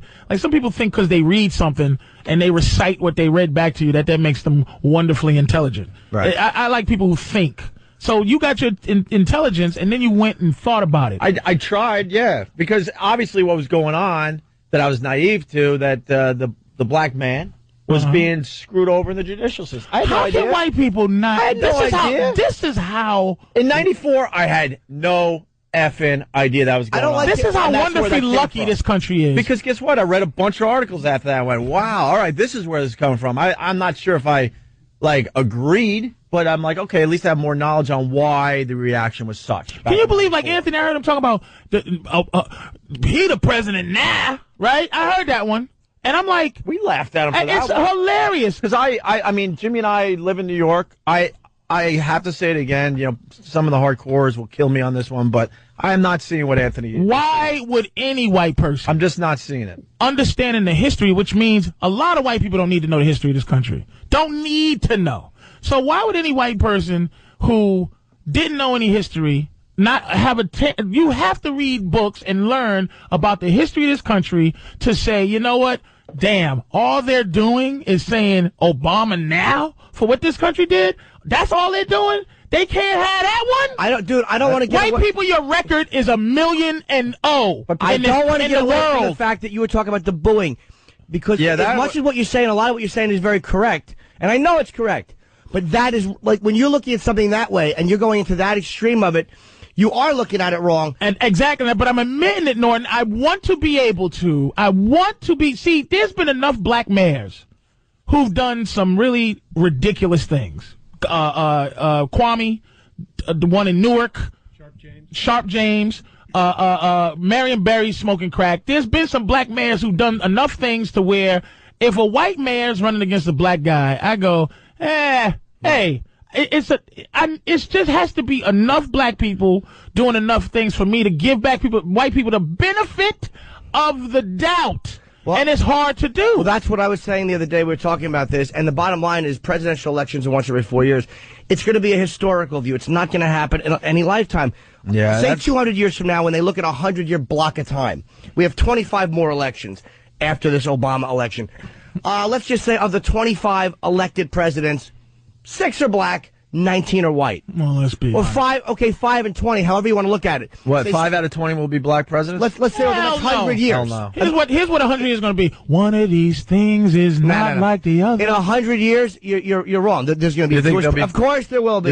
A Jewish president? In 100 years, the way the global economy is all becoming one. This world hating Jews. They hate Jews for 10,000 years. I understand that, but look at the high level guys like Bloomberg and guys like Lieberman. I'm telling you, it's going to happen. And once it happens once, like you said, it's not as big a deal anymore. In 100 years, will they look back and say that there were 4 or 5 black presidents in a 100-year period from this point? No. Absolutely. Absolutely. You think there'll be 5 presidents in 5 black presidents in 100 years? Out of 25 elections? Are you out your mind, Norton? Why not? Why not? Patrice? It's not going to happen. Why not? If Obama is a good president, and it just becomes, would you have thought that way? There was going to be X amount of black mayors, or X amount of, like you said, the first one, X amount of black players, or X amount of black anything. Once it happens once, like you said, the first one's symbolic. Yeah, then it just becomes something that is a part of the country. All right, fair enough. I wish I could be a vampire to know. I really wish. But that's not even being that positive. Saying 5 elections, or you want to go 4 out of the next 100 years. I think the possibility is right there, man. It's not a crazy thought, Patrice. At all. Dude, this is again, I'm going to say to you guys, this is why I exhume you from responsibility. I really want to feel that way. I can think that way, and I can agree with logic, but I'm in the middle of being a reasonable, logical person and feeling how I feel. All right. And I'm telling you how you feel. He says 5 presidents in the next 100 years will be black. How many do you think? None. We're going to go 100 years without another black president? I'm going to tell you why, because here's my theory on what the racial problem is going to be. This is what my problem is with this. One, I'm telling you, there's an internal healing that has to happen. There has to be some internal stoppage to this. External things, it doesn't. See, here's the thing. I don't think, like, sports is different. Sports, you go, hey, man, that N-word can run fast, and we need somebody who can run fast on the team. Hey, man, this, that, and the third. But in terms of, okay, this black man is the best to run this country right now, that would have to say that internally that this country will change in 100 years. I don't think it to be so. You also didn't think Obama was going to win. No, not until the day before. And now that he has won, you're still finding reasons as to why it's like. Do you understand? I have to stop you every time there's an arrogant white statement, and I'm not. But let me finish this. Without maliciousness, that is an arrogant statement that I'm still finding reasons you are dismissing. No, I'm not. You're jumping on the first part of the sentence I used, meaning you're still finding reasons as to why it's all negative. And to you rigged the game in your own mind, Patrice. You've rigged the game in your own mind. First, the guy's not going to win. He can't win. Right. And then he wins, and you have no change of thought whatsoever. It's almost like, okay, but at least that's not an arrogant statement. You know what made me think he had a chance to win? Is the last-ditch effort. Barack Hussein Obama running for president. Right. Black dude. Father left his home. Right. Smoked, did coke, the whole thing. The last-ditch effort the day before, what made me believe is that white people or the Republicans thought he was going to win because his last-ditch effort was his poor black auntie in Boston. I said, this dude is going to win. The Republicans, because they got. They knew he was going to win. That I think the Republicans all along were worried he was going to win. I think that's why they put a 72-year-old guy instead of one of the young future of the Republican parties against him. I think they knew he was virtually. They didn't want to lower someone's stock. Yeah, like a guy like Mitt Romney, which is somebody who's like more stock. I think politically they realize it's time. There's going to be a black president. McCain and that moron from Alaska, that's who they throw out there. Right. I think they knew that he was virtually unbeatable, and he would only damage any young, great Republican. But when you say he threw him out there, that means, but he had to be voted to be the representative of the Republicans. No, but I still think the Republicans understood on some level that this guy, and again, I don't think anybody said, look, he's unbeatable, but I think everybody looked at Obama. You think psychologically that some of this stuff's going on? I believe so. I think everybody looked at this guy and just saw what he was and saw this JFK vibe he had to him and know this guy is going to be, because he has no record. Well, yeah, that hurts him because he's inexperienced, but it also hurts him because there's very little to attack. Like, if you're going to run one of your young, really hot Republicans, give them 4 years, and then at least you have a record you can go after. There's no record. All you're going after now is Obama as this iconic figure, which he was before he... And I think they intuitively understood that. I really do. He seemed like an unbeatable guy. Look, these phones are they're just chomping. And we got to get a break. We just can't get to them, which is... We'll try after the break. You all right? What? You all right? What'd you call me? I said you all right? Oh, I thought he called me. Oh, my bad. No, it's just Are you crazy?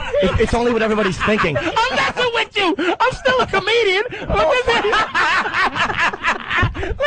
I would never do it to your face. What's wrong with you? What do you think? I'm stupid? I might be naive about black culture, but I know when to say it and when not to. I was ready to call him Patrice the mind reader. Opie and Anthony. For the record, I invited Patrice to my wedding, so... I should be arriving about 3:30. I'm going to give you your own table, though. I might give you a table with my Uncle Tom. Oh, Jesus. I really do have an Uncle Tom, so... I'm getting a new tent just to drive into Philly that day. Nice. You know, the thing is... Opie and Anthony, by the way, Jim Norton. Discussion. Yeah. And so people don't understand how many black people and white people get along, like in Las Vegas.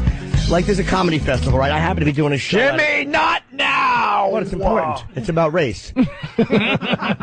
Next Friday at 7 o'clock, I'm doing the comedy festival, Caesar's Palace. It's not about that or my AC dates in January. You want to go see me in Atlantic City? Go ahead! But it's about racial healing, and that's what I'm trying to talk about. Not me. Oh, my God. The phones are lit. So... I think Patrice is hoping for something that just obviously isn't going to happen in your lifetime. Not from white people. Because we were talking about it during the break, but... nothing you can do. Just stay what you are, white We've come a long way. Remember I told you about Geraldo and what they would have? It would... that's what I wanted to say and I forgot. Yeah. It's like we all realize that there's race and racial problems and racial issues in this country, but the only people who ever say and admit that they have racial feelings is black people. I can't find an intelligent white person who admits to being racist. I agree. So when I watch Geraldo, it would always be, remember back in the day Geraldo had his show, it would always be a frothing at the mouth cracker versus Dr. Leroy Smith, the head of psychology at Negro University, discussing race with a guy that goes, you know what? You know why we're better than you? Because you get sickle cell anemia. And we don't. Not just a smart white guy who is like, a regular person who will go, black people. I agree with you. Yet you annoy me sometimes. Yeah, I agree. just there's no gray area white person where it's like, it's either you're a crazed lunatic or I don't see color. I couldn't agree more. Yes. I couldn't agree more. It sickens me. Liars. That's what the problem is. Black people got over it quite well. We're getting over it despite everything. We're doing quite fine. Let me ask you something, Patrice. You got 2 Obama supporters in studio today. All right. Why do you think we support Obama? I don't know. Tell me. No, but he's asking your opinion. Why do I think you support Obama? Because you're rational and you're... And education. Because I feel guilty. No, I don't think you feel guilty. You know why? Again, we're talking.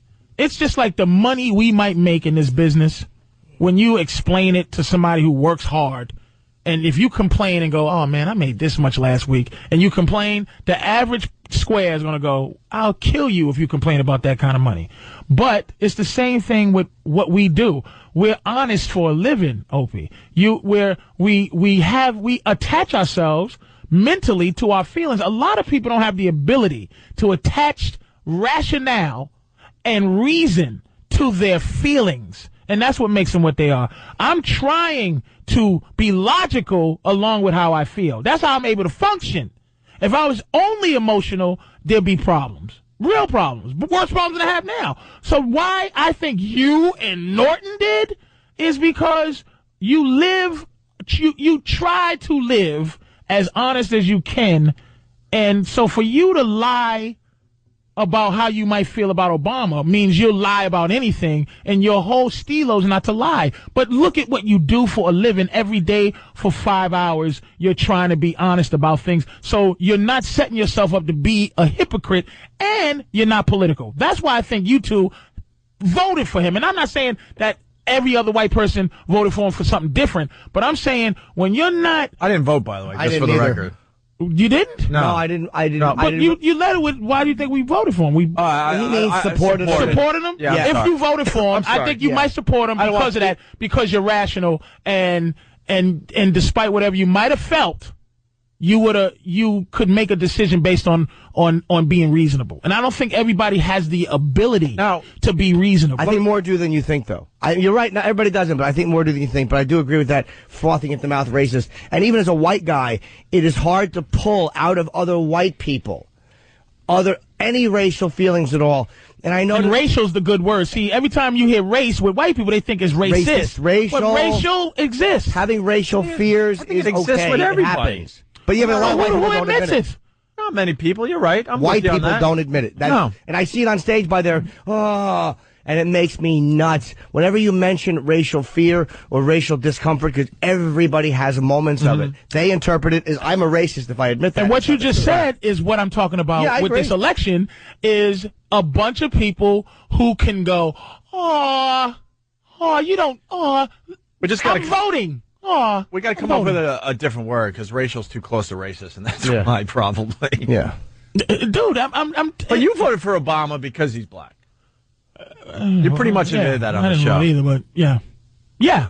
If I went on stage, because I just want to see it. If you went on stage, Patrice, as a black comic in front of a white audience, you'll tell white people they annoy you, and they'll laugh. And if I went on and said, black people annoy me sometimes, white people would be very uncomfortable. Black people would probably be much more. And here's why I set myself up to try to not be a hypocrite, because I used to have arguments with white comics all the time, and I used to go, look, I try to approach it without it being taking advantage of white guilt. Right. I try to make it real and try to make myself a villain sometime. And you see me perform, Norton. I try to make myself a villain so that I'm not endearing, so that when I say it, that white people can be upset. Rousing success. Yeah, right on. Exactly.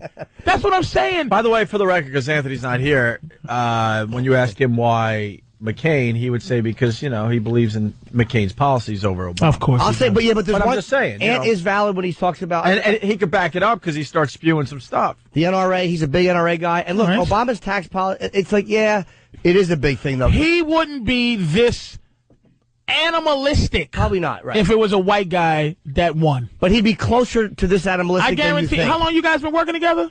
14. 8 years for me. 14 years. Yeah, we started with the OJ thing. Clinton was in office for 6 years. Mm-hmm.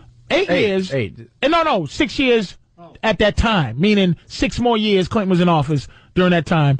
Was he ever out of his mind like he is now, and there's a Democratic president? We didn't really. He didn't make the money back then either. We've grown over the years. We didn't talk politics back in '94. But now his growth is based on saying uppity N-words that he's goofy enough to think that black people. What? Here's the thing. In all fairness, don't you think we just give a black dude who doesn't know any better, give him that? In all fairness, like Ant's not here.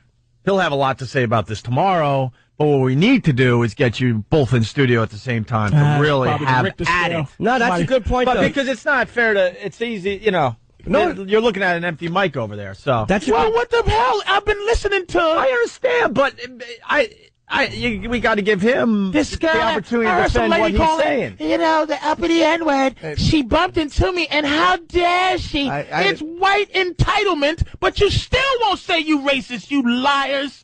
That's a good point about if the guy is yelling, Obama's president. Like, that's just... He's goofy. It's such a taunting, silly thing. Exactly. But you know what that is? Not defending that kid, but I'm going to say that the dude... He would have found any way. He would have been like, he would have said, Jesse Jackson bought new shoes. Yeah. It just is something that you can go, he's breaking balls. He's busting your balls. Right. The black president. Let me, we're going to go to the phones because these guys have been holding some for over an hour. And I'm going to do it this way, Patrice, because, I'm a smart radio show host. I could unleash. I could just pick the calls. Wait, how many? If I wanted to. Exactly. What I'm going to do is I'm going to go from top to bottom. Do you think? Whatever we get, we get. Okay. I got a stick I'll poke you with. Back. Back. Shut up. Shut up. Down, boy. Let's start with Dave in Illinois. Dave, what's up, buddy? Yeah, hey, how you doing, man? Hi, Dave. Good. Patrice. Yeah, it is.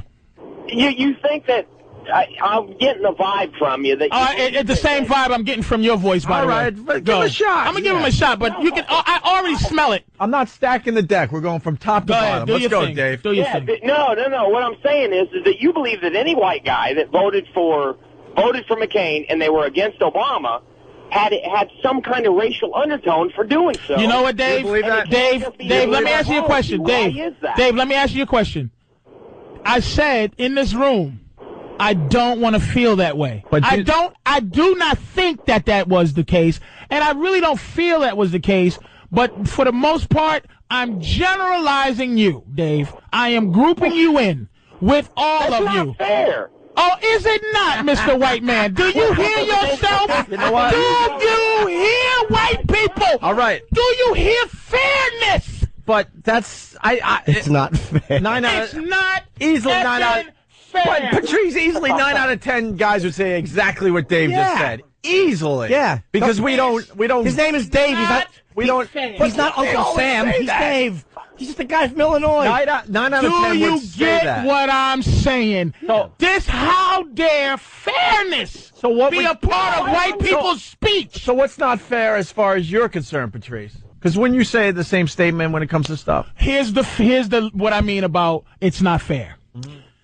He's saying that my generalizing of white people is not fair. He's right. But it's not fair. That's what I'm But like, here's the thing, and I've always said this on the news, and it's a gameplay. It's hilarious to me.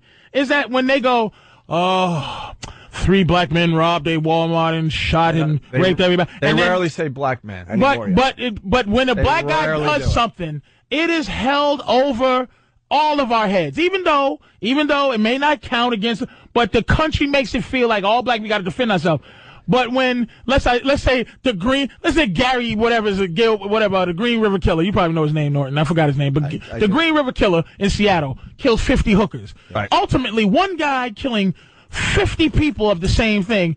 We should be looking at that person as, oh boy, it's more likely that this is, or John Wayne Gacy. If I'm a young white dude, I should be looking at any chubby white guy and go, he might choke me and put me in a cubbyhole in his house. But so why don't black dude. Why don't you? This is what I'm saying. It's all one black dude does something. We all have to go to the defense. I'm tired of defending black criminals. I don't want to. But it's ultimately it comes out to be a racial charge with white people. They can't just make it not racial. But don't forget. Why should we not? Hold on. Give a little serial killer example. Don't forget John Muhammad and the other guy, the snipers. The snipers. Most people are not looking at black people like potential snipers. Not at all. Or it's still not. You know why? Because that's not really. Timothy Spencer is another is a serial killer, black serial killer. He raped and killed white women. What about that bad boy in Atlanta? No, what I'm saying is serial killers are a weird one, man. Like when you look at someone who's doing such an anomaly, a guy that rapes and commits a murder is connectable to people, but a serial killer. How about mass office killers? Okay, that's a better example. I should be looking at most white dudes. I should be looking at what you do mentally to E-Rock. I should always come in here and be like, oh boy, E-Rock could snap today and shoot us all. I could feel that way. That whole thing, by the way, is turning around. He's becoming one of ours. One of us, finally. One of ours, please. One of us. I'm saying the anger, when he said it's not fair, this is what I mean, the detachment, the arrogance of white people for him to say to me, because I grouped you in and generalized you, it ain't fair. But I don't think Are you out your skull? I think you're misinterpreting that as arrogance, man. I don't think he's being arrogant. I think he really is looking at it like, not malicious. That's what, when I cut you off before, when you said something and you said, let me finish, I didn't get to the, it's because there's a maliciousness that I don't, one thing I'm going to say, not all white people are maliciously racial. But that might not, but just because. It's a condition. But you can't just say that because he's not being malicious, he's still arrogant. He might not be arrogant. He might not be malicious or arrogant. Yeah, I agree. You're not separating, you're not breaking it down enough. You're saying that whenever a white guy feels something isn't fair according to race, right, or says, hey, that's not kind of cool, he's being arrogant. I wish I could look at white guys' plight and go, the plight of the white man. Not even a plight, though, but just a guy going, hey, man, that's not fair that you think that way. Look at racially, the tipping of the scales racially is not based on black people's relationship with white people. It's based on white people's relationship with white people. It's a civil war between N-word lovers and racists. Like it's the right and the left, and white people are always discussing how we feel. That's what I'm saying. We in this country, we're like dogs to this country. We don't have our own feelings. We don't know how to feel. We don't know how to rationalize. We're just crazy. Calm down, paranoid, crazy black man. Let us figure out your problems. That's what I'm saying. It's not malicious. It's just what white people are. Arrogant. They don't want to hear it no more. That's all it is. I'm telling you, being from where I'm from, what I know is covert, non-aggressive racism. The racism you cannot prove. And that's what we living with now. That's why I'm saying all of this is nonsense to me, because I don't feel anybody change. That's all I'm saying. All right, so where does the line go between racism you can't prove and covert racism, institutionalized racism, which I agree with you, it exists. I don't. It's like everybody feels Bill O'Reilly's a racist. No. But can you prove it? But where does that line end, and the line where it's like, I'm black and I'm misreading this? Mm-hmm. Almost like there is a line where you're black and you're misreading something. Okay, give me an example of you think that black people just misread something about how white people feel. That booing right there was a great example of misreading the. If had I not seen that in every single concession speech, I would have thought, my God, they're booing this like that was. And that comes from education, and I wasn't educated on that issue. I took it as how I felt at the time, right. And watching McCain, and what I said, it had a lot to do with McCain. The way he said, the way he looked, it looked like he was like, don't do this. It didn't look phony like this is what he's supposed to do. It looked like a disappointed man in that reaction to the people that represent him, because it just wasn't right. I think when he saw them booing, it was almost like, nah, don't do the typical thing now. Not don't boo like that was the typical thing. Yes, to boo. Don't do that now. Don't do what we always do. I think he was not now. This is a bigger. I think he was playing his role in that whole thing. I think he appreciated that people were booing. No, I think because McCain still believed all the way to the end that he was the better guy. I think he's too genuine. So when you got your supporters going boo, I think you're up there going, oh, that's kind of cool. I felt that guy on his concession speech. I did too. Dude. I felt that dude. And after felt like when he finally got to really say what he wanted to say, it was a great speech. I really got to go to the phones. These guys are killing the talk. Let's go to Eric in Cleveland. Eric.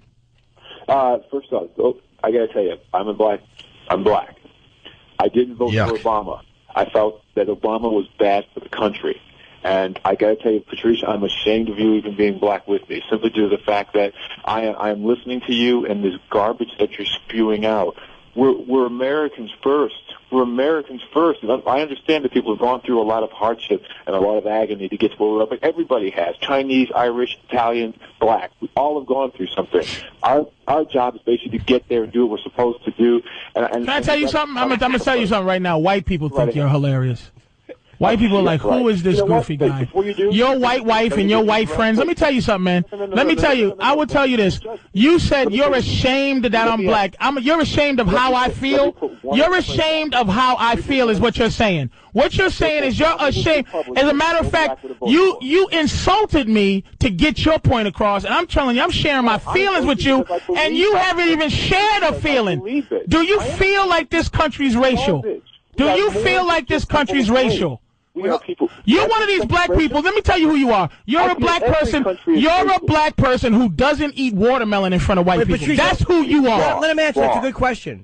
First off, you are right. I don't like watermelon. Exactly. You don't like nothing that makes you think that you're the black way that white people present you. Are hypocritical. Hypocrites. Who's hypocrites? If Obama was a black Republican, he would have never got in. That's an absolute lie. Colin Powell would have been the president. Matter of fact, when I heard, I'm going to tell you something. Colin Powell sound more presidential supporting Obama than Obama did. Like an idiot. He sounded like an idiot because all he could say was that Obama was black and that's why I support him, not on his ideas, not on his concepts. And so we decide that this country is far more important than our whole race aspect. I love this country. I love this country. I want that guy to, Patrice asked a good question. Patrice, you asked this guy a good question. I didn't hear his answer about what do you think is racial about the country. I would like to hear his response because I didn't hear that. What was the question you asked him? It was something about what... Yeah, do you think this country is racial? Of course, it's racial. So that means you sound like you've made it despite the racism in this country, correct? Like every other race. Like every other race. Every other race. As including myself, that I make it despite how this country treats us. I'm not saying that this is an excuse. This country treats us like garbage, dude. And for you to say it doesn't, does this country treat black people like garbage? Everybody like garbage. Are you, really? What white person got treated like garbage historically? But that's where I'm at with this guy. We all get treated like garbage. Historically. Hold on, let him answer. I want to hear what let him answer. Everybody's being treated like garbage, and I'll tell you how. I agree with that, man. You see it in the line, people standing in for food stamps, and you know what? Those who make it. Those who don't. That's the American way. Dude, you're allowed to feel like that, but I'm gonna tell you, you've never had an experience. You've never had an experience to have you realize that. That's where you are so wrong. Wait, how is he wrong? How is he wrong? How am I wrong? How is he wrong? I'm your age. What happened to you to feel this way? I have experienced racism to the utmost. But what have you experienced? Make a difference. What have you? And do you understand how you're sounding? You're not being honest, man. You're saying the goofy. You're talking for white people. But you have no stand against a black man who has equal intelligence to you, who's experienced what you've experienced. I asked you a question. What did you experience? What? And I understand that everybody... Eric, answer the question. What have you experienced? Answer the question, man. Answer the question. Yeah. Good. I started high school my elementary school to my junior high school years were all in an all-black school. My parents moved to an all-white neighborhood. I was the third family in an all-white neighborhood in the late 70s, early 80s. I experienced racism. The N-word was used every time that I went around. I did everything in my power to compete with them on their level, on intellect, on the levels of athleticism. Same thing as me. And guess what? Same thing. Right now we're not different, but go ahead. Yeah, how were you able to move on from all that? Because Patrice can't move on from any of that. Do you think that this is? Can I ask a question? Hold on, Eric. Excuse my interruption. This is a white guy on the outside. This to me sounds. Are you think this is a black guy who is not in touch with his anger or rage at what? I mean, of course not. And I don't even use the word sell out this and sell out that. But this guy's been called that, and here's the thing, I relate to this guy on a level where I understand being an intelligent black man, you get a moniker of being a sellout. But you don't like black people. Wrong. I love black people. All right, we can continue. But you know what? I've also learned to love other people too. Me too. Because of that, I'm able to see the world as a complete whole and not as an individual. And that's why I don't think they're bothered with it. White people don't even follow you, man. Sure. All right. That was interesting to hear, though. Yeah, Patrice, just let it go. Yeah, okay. Let it go. I really want to just you gotta let get it go. over it, man. For your own health. You got, just high blood pressure. I'm very over it. Disease, I'm over it despite the situation. That's all I'm saying. Just let it all go. Spewing garbage. Shut up. We need you to just be Shut up with your white friends around clapping you. Yay, you dumbass. I'm getting you a meditation class for... See, that's why we like Byron. You're an idiot. You have to You know how many white friends I got, you jackass? Very few. Well, you know how many white people I claim to have? You know how many white friends I think I have? You know how many white comics will do a gig with you to split the driving cost? We should do a secret ballot. You should write down all the white friends you have, and then we'll go to those people and see if they're actually friends. I don't even want to know. I know when it comes down to it, they'll run for their lives. But there's a few. I wanted to be your friend, but you don't invite me to your damn barbecues. And you go, you wouldn't go. Yeah. So you don't give me the invite. So what are you going to do? I'll invite you next time. Oh, well, boy, thanks for throwing me a bone. Hey, there you go. Black president. Whatever. Oh, now it's okay to have we got to start somewhere. I'm going to start with inviting you to a barbecue. I'm moving on. All right. I'm moving on like my friend from wherever he is with all his white friends. Eric from and Cleveland. He think he's loved. Well, we did good there. We took 2 phone calls. We have 20 on hold easily. Opie and Anthony. Listen, I promise I'll shut up. Where are you plugging anything? I'm at Comics December 26th, 27th. Oh, Christmas. Jeez, that's a great weekend. I mean, especially if you're gearing up for Atlantic City the month after. What? Patrice and I together. A month. All right. Ain't about me. It's about us. Yeah. All right. It ain't fair. All right. More phones right after the break. I'm just mad today. Opie and Anthony. I'm mad because we couldn't talk movies with Patrice, video games, sports. This was all encompassing today. I have a question. But good radio. I have a question yes, for Patrice, too, as a black man. When do you know... Dr. King was always a hero of mine growing up. Martin Luther King. When is his birthday? Yeah. Birthday. Yeah. It is in it's in January. Yeah. January what? January 20th. No. Nope. And what do you do to celebrate his birthday? Yeah, what do you do? I beat white people. Well, I hose them. You know what I do to celebrate? I always do this. I perform in Atlantic City. It's January 15th is the great doctor's birthday, but the 16th, 17th, I perform at the Borgata. That's how I celebrate Batman's birthday. I gotta tell you got me too, man. You got me too. Wow. Thanks, Kenny came in and told me it's Martin Luther King weekend. Wow. Thank you, somebody. Oh, your acting was really good there, too. Anthony not here today. Fair to say, Anthony will have a few things to say tomorrow. You might want to wake up early tomorrow. I won't listen. I'll just let it happen, and then the day we're in together, we'll hug. I know you guys will be here together December 1st. Okay. So that's going to be a big day. I'll talk a fight to end all fights. I bet you it's not as big a fight as you think. And I hope not. I'll have to be the codependent woman. Because we've had these conversations before. It's not a big deal. It's just now with great racism comes great responsibility. He has too many of these crazy crackers saying things like uppity. And anytime, white lady, you're in the mall at Ross Clothing buying your crappy belt and your nasty plastic shoes, and you bump into a black woman in the same store, she's not being uppity. She's the same broke idiot as you. So please stop thinking you're better because you're white. You're not. Let's say hi to Sean from Brooklyn because of the discussion. He's a black guy. Just so people know what's going on here. Sean, what do you got? What's going on, guys, man? Hey, man. Hey, Jimmy. Hi, Sean. And what's up with the other dude over there? Let me tell you something. I'm a black dude. I'm a real black dude. Yeah. I live in East New York. I don't live in Hollywood. I'm not a comic. I work 60 hours a week. For dude to get on there, Patrice I'm talking about, and to say that Obama is not black, he's half African and half white. Yep. I got news for you, dog. Check this out. Every black man in America is half African and half white. Where they get the slaves from? No, they're not. No, they're not. Where they get the slaves from? You're talking. Here's the thing you're doing right now. You're being emotional. You didn't hear what I said. No, I heard exactly what you said. That he's black in this country because of what? Because of his skin. Exactly. That's my point I made. Am I lying? You're not lying. So what are you upset about? That he's not a black man. No. See, here's the thing. Here's the thing I can hear from you. Here's the thing I can hear from you. See, the thing is, by what you're saying, about how you qualified yourself by saying you're a real black dude, right? This is our problem.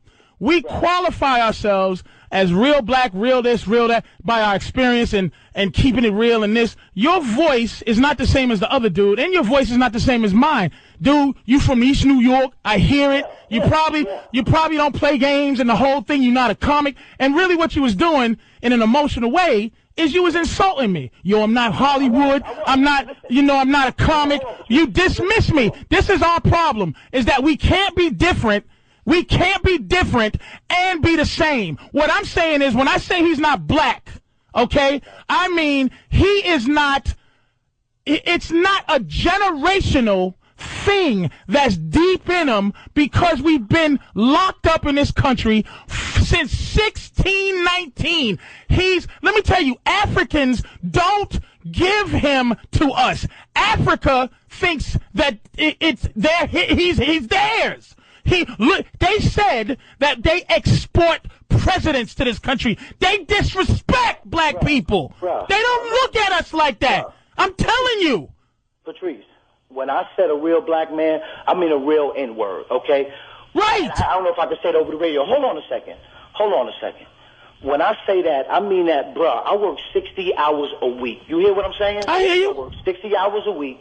I work on the weekend doing a little bouncing job at a little Mexican club. I got my granddaughter because my son is on the street right now talking about he's on the grind so he can get $600 Prada shoes. I'm the same age as you. You understand what I'm saying? Okay, I'm here. So my perspective is going to be different than yours. Just because you got money, I don't think there's a difference. I don't got no money, dude. I don't have. See, wait, no, I can't wait a second, because you think something of me that ain't true.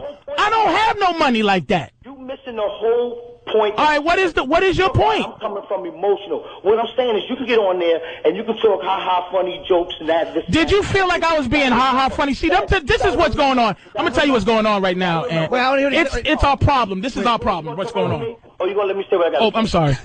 But I'm saying, how do you throw in, you're insulting me, right? But then you want to keep going. I can't retort. I can't get in there. You dismissed me 4 times already. I don't have the money you think I do. Let me tell you how easy my life would be if I smiled and shucked and jived and felt and didn't tell people how I feel. Or we're just nice. You understand? That's what it is, dude. I'm telling you, all of this thing where, yo, I'm a real N-word and all that. What does that mean? This is what I'm saying, dude. Everybody, we're all qualifying what black is. When you ask the other dude from Cleveland, what racism have you experienced, and what makes you different from somebody else? Like I said. Oh, so okay, what is the point? So what you're saying is I'm crazy for thinking that this country's racist? I fit the profile, so don't ask me about what kind of So what is your beef with me? I don't think he was. Hold on. I don't think Patrice. I don't think that guy was dismissing you. I think he was just like saying, "I'm not these other things that you've mentioned before you." Fair enough. But what is your beef with me? What am I saying that ain't right to you? My beef with you is for you to say that Obama is not a black man, that he's an African. Yes. African and half white. Bruh, but you got to understand my point. What's his name? Brought over here and Troy? Sean. And therefore, that's where you come in. No, Sean. No, listen to me, Sean. Let me try to say what I meant by that. Okay. What I'm trying to say is, and I could have said it wrong, that the country is so racial and so racist that anybody black will be black by their color, not their experience. It's just the fact that black people are black because of our skin and white people are white because of their skin. I'm saying that not that he ain't no real brother. I'm saying the dude is first generation African. He's not you. And I'm not saying that that's a bad thing. I'm saying that he's black because that's how racial the country is that they qualify us just by skin. That's my point. Okay, all right. So I'm sorry for dissing you 4 times, but let me say one thing to you. If you've seen Obama, and you don't know he's Obama from a hole in the wall. Right. And you just happen to see him on the street. You couldn't look at him and say, he's first generation African. He's black, exactly. Right. There you go, because of his color, exactly. But you don't see white people as Irish. You can through ethnicity tell. I don't see anybody as anything. I just see him as a dude. Yeah. You know what I'm saying? Like I said, I'm a real N-word, but I work with white people. Because you have white friends. I work with everybody. But we're not talking about your friends, Sean. We're talking about the country. I have white friends. There's white people I truly love as people, and they're my friends. And you probably have white guys because you work so hard that, dude, you have a beer with them, you probably fought with them, and you love them. But we're talking about the country, man. You feel how you feel because of the country. Right. But see, what you have to understand is, in order for us to be able, and Anthony was asking about a solution, and I'm going to give you the solution. In order for us to be able to move on to the next level where race relations and racism and racistness, whatever buzzwords everybody want to put on it, is going to get better, and I'm saying we now because I'm including you now, I'm embracing you. Okay, first I had to spank you, now I'm going to embrace you. You think you spanked me? Are you out your mind? What is this, a rap battle song? You fucking spanked me? Yeah, Jimmy and I felt it. Absolutely. Now, Sean, you knocked him around a little bit, now make him feel better. That's right. We all felt it. I love when they infight. We as black people, you're stupid. We as black people first have to got Lesnar embrace talking at each Couture right other.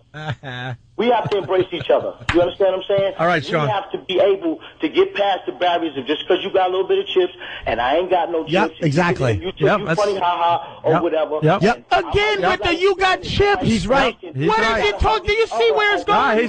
This is why we can't Couldn't win. agree more, Sean. That's right, That's what Sean. he's got. Patrice has some chips. And he is slightly uppity, but I like the fact that Sean smacked him around. Yeah. Patrice, comment? Patrice, comment? On what? On what Sean said? I already commented. Where are you, Patrice? Is that your mic today? Yeah. All right, cool. Opie and Anthony. Anthony, for the people that are just tuning in, did not make it today. His mama and his stepfather, Sal, celebrated 25 years of where are you, Jimmy?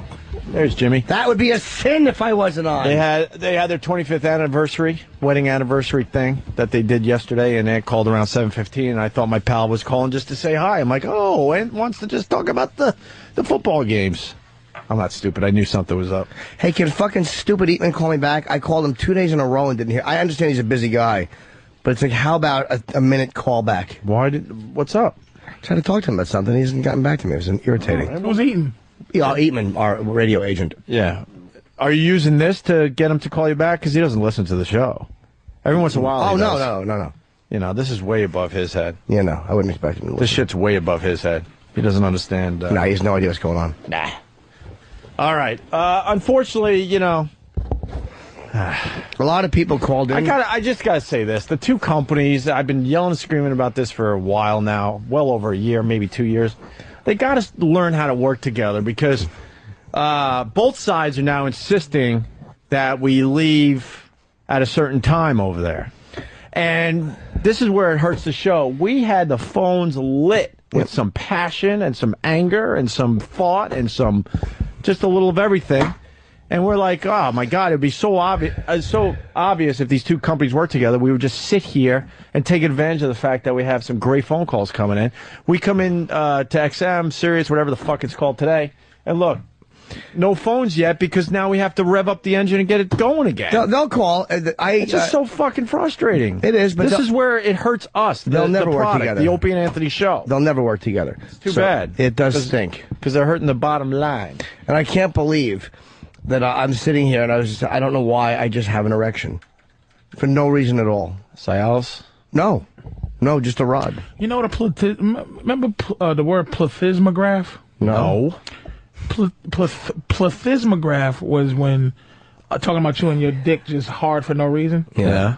If Kobe Bryant had been found guilty and gone to jail for the rape thing in Colorado, he would, as a part of his probation, he would have had to get hooked up to a plethysmograph. Oh, yeah.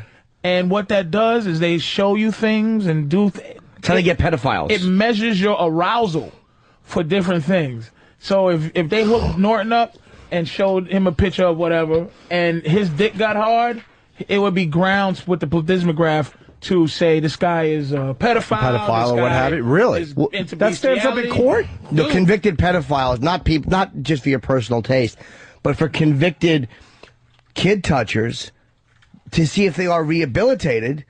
Because if they have a very high recidivism rate, they will hook your dick up to that. And if it's still jumping around, that's why a lot of them go with chemical castration. But you think what you think. How are you going to stop getting Norton's it's a condition of parole. But how would you ever cure a pedophile in that? You can't. That's why if you get excited by kids, I think you're going to always be excited by kids. How do they get that out of your system? I don't know. I mean, I don't know what their therapeutic process is. I think it should just be a fucking hammer to the temple. Like Clockwork Orange. Sure. Yeah, they show you pictures of kids getting fucked with vomit-inducing drugs. That sounds insane. Hey, we could talk about the Obama, the black-white thing again, but I was talking to Stunt Brain when we were trying to figure out who would, be a good fill-in because we knew Ant wasn't going to be here today, and I said Patrice. I mean, I always say Patrice first because you just bring, you bring a lot to the show. Discord and unhappiness. But I was having a discussion with Kenny on the way over, though. I mean, even the people that aren't agreeing with Patrice and all that, they're not turning the dial. So there are people out there that will listen to a show because they don't agree with stuff. Yeah. And I don't even know where it falls, what percentage agreed and disagreed. 90-10. You really think? I know you're kind of going with a joke, but I would bet you it's... People's initial reaction is probably to disagree, because again, it's a white-black defensiveness. Right. But, like, because you always feel like you have to take up for the white guy, the black guy has to take up for the black guy. But, you know, what Patrice said, there's pieces of it I disagree with. But it's hard with him because it's like, as well as I know Patrice, I'll listen to him talk about something, and I'll agree with, like, he'll say something, and I'll agree with 3.5/5 of it, or 4/5 of it. And then there's that one piece in the middle, I'm like, no. That I don't agree with, and I don't want to be lumped in with that. Right. But you know, there's a lot of it that makes a lot of sense. If you put down the initial reaction, which is, I got to defend white people, because I don't have to defend white people, because a lot of what is said about the country is the truth. Carlin, who, you know, I mean, look, one of his best bits was he was talking about American bullshit, and how the country was founded on just one steaming pile of red, white, and blue all-American bullshit, and he just destroys the way the country was founded. And what am I going to do, like, not love Carlin? He was right! Where's that bit? I got to listen to that. It's off You Are All Diseased, and it's about how it was founded by slave owners. That's one of the HBO specials, right? But the way Danny, do we have that bit where it's called American bullshit? Is Carlin Pryor 1 and 2 for you? It's Pryor Carlin. No, I mean not in that order. Yes, without a doubt. It's Pryor 1 and then Carlin 2? Yes, because Carlin... Why that's the same for me, and why is that for you? Because Pryor moved me more than Carlin did. Pryor moved me in a Carlin's genius Carlin's genius. I'm whispering to Patrice. No, it's not that. Because Carlin's genius, and Carlin was a guy who stood there and pointed at everybody and tells you exactly what's wrong. But Pryor was a guy to me who was hurt, and there was a wounding to him that was, like, different. He worded it better than I would have. Had nothing to do with Richard Pryor being black, you know, so to speak. It was that Richard Pryor was more, if you was, like, trying to figure out what funny is, like, if funny could actually be manifested on Earth, you go, Richard Pryor was funny. Carlin was verbally... I think is the most verbal. He was a master of he communicated that he doesn't believe in God, and it's amazing. Like that's what I wish I had. That's what I wish I had, which is I wish I can always explain myself exactly what I mean, and you can't confuse it. But he makes you change the way you think or question the way you think about it, which was he makes you think through his comedy. But even more, like, he makes you think, and he makes you go, like, after you're done watching, you're like, fuck. I didn't want to hear that. That's right. Like, you love Pryor. Yeah. You, like, love him. Yeah. And then you love what Carlin does. But you love Richard Pryor as a, just, you know. I would go Carlin over Pryor just because I don't know enough of Pryor stuff to be, just to add to the discussion. But what I loved about Carlin, and I probably saw him close to 10 times, was... He was going after his own audience and didn't care. Yes. It's like, do you know what confidence that takes and what balls that takes, that you're going after, let's say, religion, and you know a bunch of the folks in your audience are very religious people. And he's unapologetic. And I was like, that is fucking brilliant that he doesn't care. When he said a lot of things. One of the things that, like, there's ones that change your life. One of the things he said that changed my life. And there's a few things that Pryor said that changed my life too, but for different reasons. Right. Carlin said, what the fuck is this shit about angels? I said, what? Like, he just said that. What is this bullshit about angels? And then he goes, what about goblins? How come they don't get no credit? Like, I said, he completely said, fuck angels. And then the other shit. You can't say fuck angels. Like, he just said, fuck angels. It's we dumb. need to believe in the angels. And then he said, what happened to language in this country? When did my toilet paper become bathroom tissue? And he explained that to why words. And boy, it just changed my life. And Pryor changed my life. One of the things he said that changed my life the way I think is talking about how his father died fucking that woman. Yep. And the woman goes, I'm so sorry what I did to your father. And he goes, what? He died fucking you, bitch. It's like... That's a hell of a way to go out. Yeah, if I had to choose to die or get hit by a truck, what line would you be in? Like, I'd be in that long motherfucker. Like, he just rationalized that without pretension. Like, come on, baby, he was fucking you and he died. What do you want? You ain't got no control over that. Pryor's thing was, like, what he was saying was funny, And he was saying it in a really funny way. I mean, he was just a purely funny dude. Like, not that Carlin isn't, though, because Carlin also is a very silly... He understands how to deliver really heavy shit, like, and be silly. Okay, like, he knows when to all of a sudden, like, let the air out of the balloon. That was Carlin's brilliance, too. Is like, he understands. He's basically telling an audience of people who believe in God, and he's being serious. He's going, I tried, folks. I really tried to believe in God. And the way he attacks America, he's not being cute. He's fucking telling you this is the real deal, and this is how I feel. How long's that been? And but what do white people American bullshit is not that long. What do white people think? What do white people think when they hear a dude like Carlin? Because there's not many who just completely trash the idea of this country. You know what I'm saying? What do they think when a white guy is saying things that a black guy is, I guess, supposed to be saying? I think with Carlin is he's earned so much respect. I think people watch him and they understand. Do they think he's liberal? Well, he is. He was more. What I'm saying is that what people dismiss him as? Oh, he's just. I don't think they would dismiss him. No, they never did. That was the brilliance of Carlin. You couldn't just say, he's a liberal. I think because he would attack liberals too, and he would attack their ideology and their phoniness.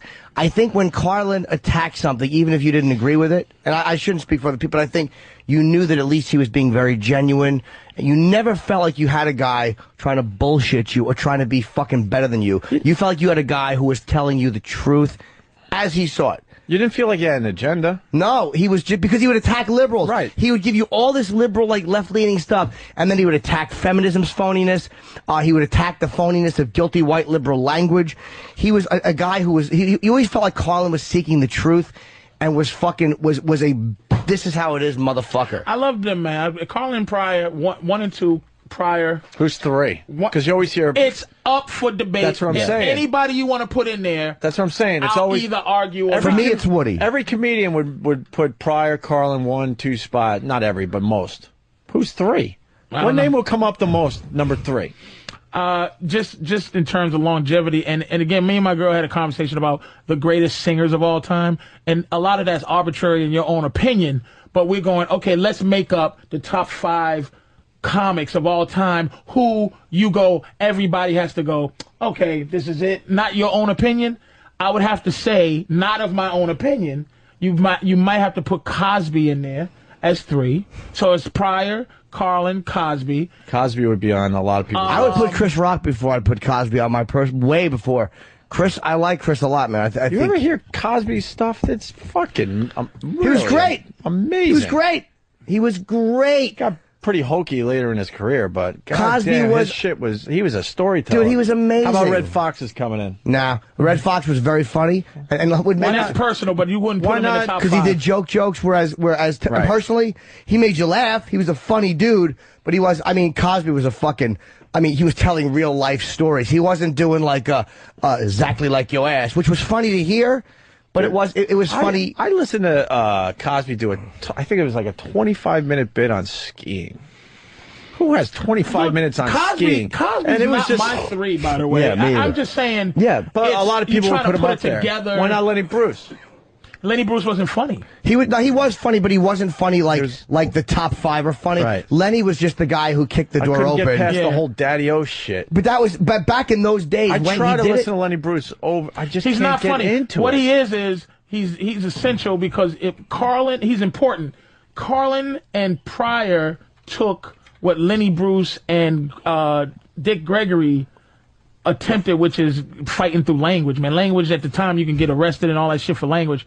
And then Pryor and Carlin funnied up the opera. They took the opportunity that Lenny Bruce and Dick Gregory gave to be funny with it. I think Lenny was funny, but not number 3 funny. Dude. Like I watched some of his old stuff, and like he's sitting there and he's just kind of talking, and he does have that Daddy-O thing, which was it was in an era of Take My Wife, Please.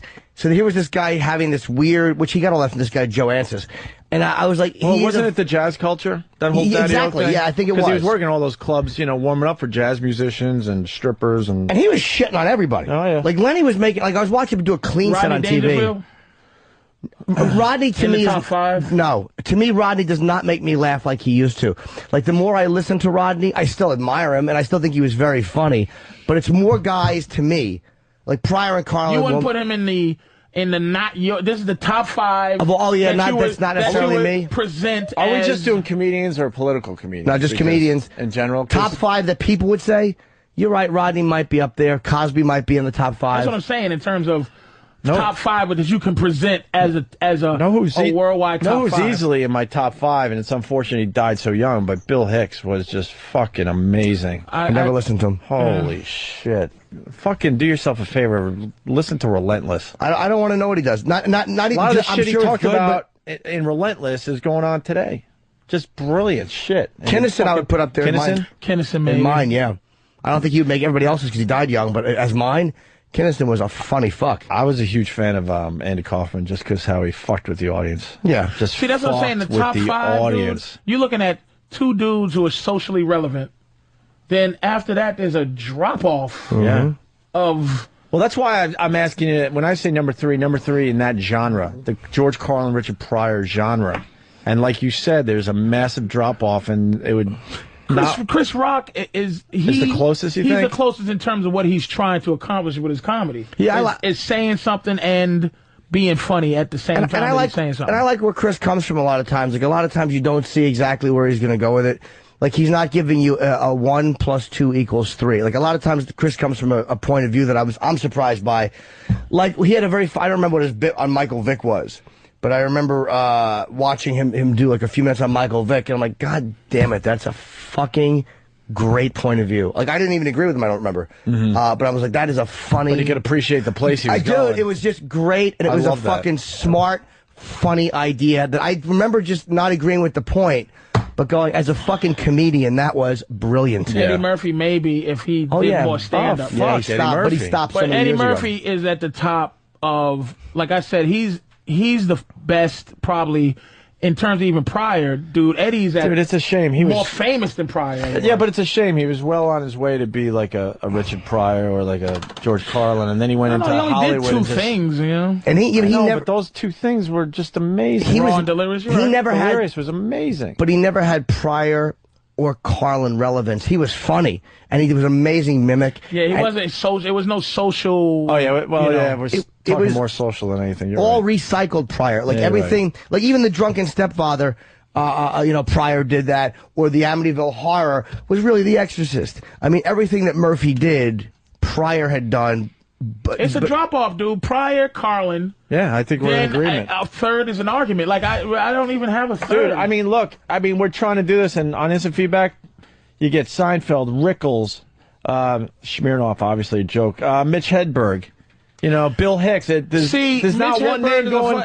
There's not one name coming in more than any other, is what I'm saying. Right. It's all like. I mean, Hedberg is like, you can, like, most people wouldn't say he's in the top 5 just because it's not time to put him in yet. You would have to wait a few years.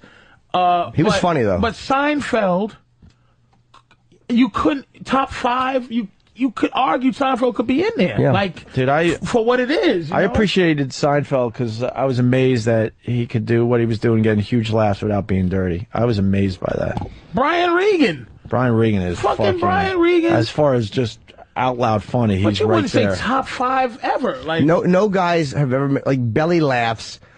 Pryor has made me belly laugh. Like, I mean, even as a comedian, he's made me belly laugh. And there was something, and it wasn't even always dirty. There was something he did, and it hit me as funny, where he was talking about how his father would fucking sit in the barber shop and then read the almanac and then wait for people to make a mistake. And it made me belly laugh at this picture he painted of this horse's ass of a stepfather just looking to correct people and be a dickhead. But it was just, and then wait for people. He told you all you needed to know about that guy. Yeah. When he said my father would read the almanac and then wait for people to make a mistake. And you're like, God almighty, I know who that... You immediately understood this crotchety old fucking guy. And he did it. See, this is the difference between Pryor and Carlin. And why I put Pryor ahead is because Carlin would be able to make it up in his mind, and he would verbalize it, and he would create that thing and let you and dissect it. Pryor just felt it and said it. Yes. And it would be nothing pretentious, which is why, let me say, Bill Hicks didn't, I don't think Bill Hicks became what he should have been because he operated, for some reason, Carlin never operated above the audience. You never felt like he was looking at you like, ugh. Well, he kind of did the whole thing with a wink, but it was social something. It was about society. He was kind of looking at you like, But Hicks was disgusted. Oh yeah, there was people real. He was with. He didn't hide the anger he had for the system. But he was disgusted with, he was disgusted. The thing about the audience is you have to be disgusted at something else and not them. Or disgusted at them you have to be with them on some, and what you just said, like Pryor had that thing too, where he had this ability to talk about race to white people, and you had to laugh and you had to acknowledge that there was truth in it, because you never felt resentful, because as a white guy, I never felt that Pryor was trying to make me feel anything bad other than this is the way it is. Like he was never trying to make me feel guilty or bad. Ever the genius that he was. He was never, like when he said, he goes, the white woman come to him and go, that Leon Spinks is dumb, ain't he? And he goes, well, what would you think of me if I agree with you? Yeah. Like, it wasn't like, dun, dun, dun, look at the point I made. It was like, hey, we got the Carlin bit about America. And it's only like 2 minutes, right? Yeah, it's easy. And it's just the way he's so it's just the way he says it. He's not trying to be. It's real easy. George Carlin, what's this bit called? It's my favorite thing. My favorite special is called "You Are All Diseased." It was done in, I think, '99 or 2000. That was 3 specials ago, right? Or maybe, yeah. It was done here in New York, live at the Paramount. You have some nice stuff in your book about George Carlin. I love him. I Hate Your Guts, and we learned that you cried when you found out Carlin like a died. baby. Dude, I cried too. Oh, I was walking a dumb beach somewhere when I found out. It's like, what the fuck? Because we had him on only a few months before that happened. Yes, we did. We were hoping for more appearances by George. All right, here's the. There you go. Fucking love that. There you go. But it's a guy who's not trying to soften the blow. He's not trying to. And the thing with Carlin is, the older he got, the longer he went in between punchlines. And normally when a comedian does that, it is like just saying things. But I think with him, he got away with it, and I don't mind it, because after 40 years of doing nothing but being funny, I was so interested in the way he saw things, how he thought, that his opinion to me was was extremely. Now, how come when Jeremiah Wright, if Jeremiah Wright was saying that, or any black comic was saying that the whole vibe would have been different. Well, the crowd would have felt different. There would have been some other shit, but this one was, woo! Well, you all know it's the same as the source. The same as if Imus had been black and said what he said, black people wouldn't have been in an uproar.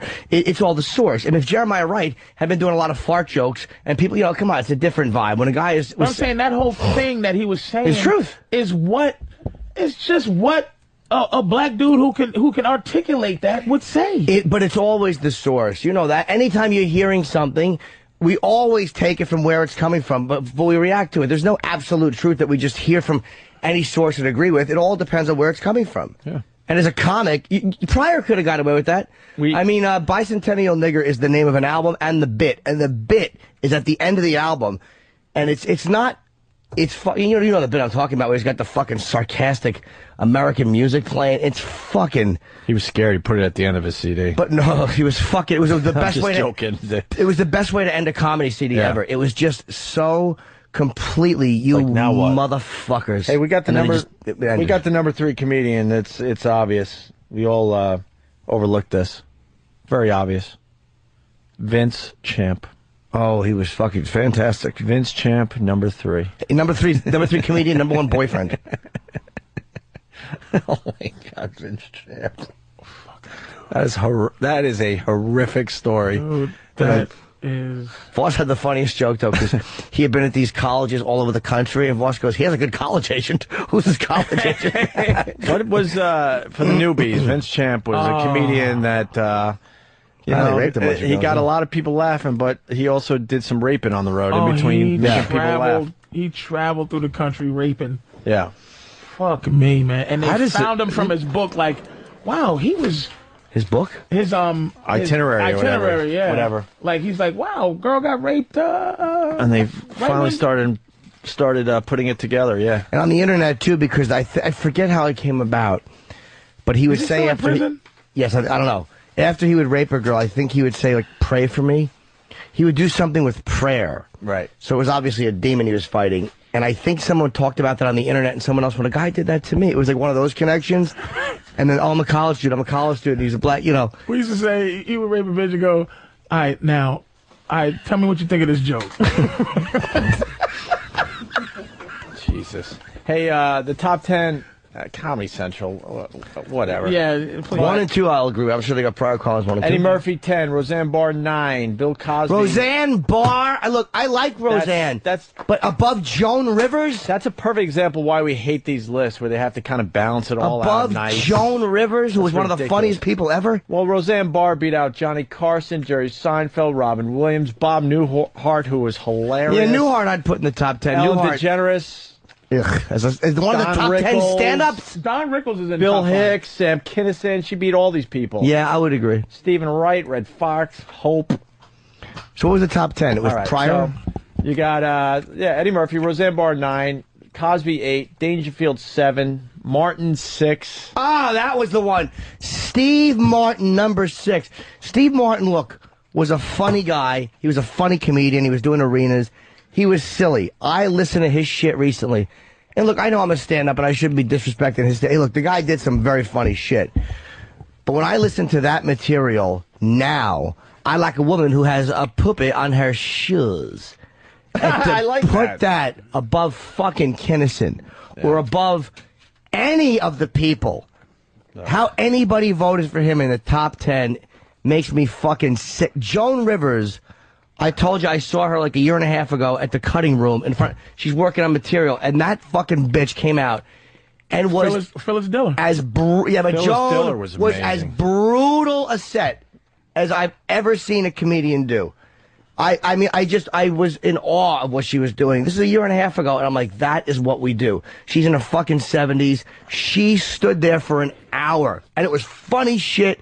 It was 9/11. It was AIDS. It was fucking brutality from the minute she got out there. She didn't give a fuck, man. Yeah. It was like, God, it was inspiring to watch. Steve Martin, 6. Yeah. Chris Rock, 5. Woody Allen, 4. Lenny, 3 is a polite thing. Lenny, if he's 3. 3. Yeah, it's a polite thing. Carlin, Pryor.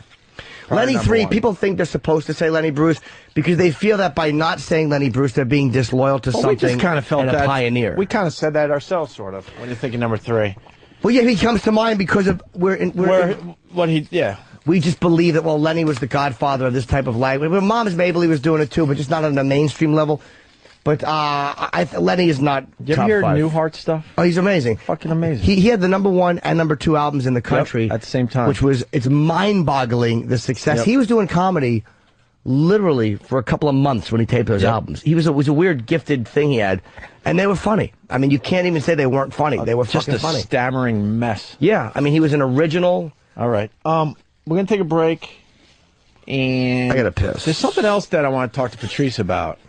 The blacks. Sorry, I don't know why I'm saying sorry. The blacks with the gay marriage issue. Okay. You had some thoughts on that? I do. Because I think gays are now trying to say that they are on the same page as blacks. They have been now. for years saying that. Yeah. And they are. And you got some thoughts on that? Yeah. I don't think he agrees with that. More with Patrice O'Neill in just a bit. Where? Who gives a shit? Oh, no, Opie, hold on. What? This coming Friday, I'll be in Atlantic City. Vegas. Yeah. At the TBS Festival on the 7 o'clock show at Caesar's Palace. It's me and Bobby Kelly. I'm hosting. How come TBS? Wait. There you are. Me, Bob Kelly, and Russ Beneva, and another comedian. How come they didn't do the thing on TBS where it was like Seinfeld, Cook, Norton? That's exactly why. Because it was Seinfeld, DeGeneres, Cook. Norton's a big drop off the cliff. You know, if it was Quinn, O'Neill, Norton, DePaulo, I don't blame TBS. Why would you mention me? On the brochures, I'm in the small font. But Russell Peters is in the small font. Dice is in the small font. I mean, there's some other fucking comedians that are in the small font. Who's in the big font? Dane, Ellett, and Seinfeld.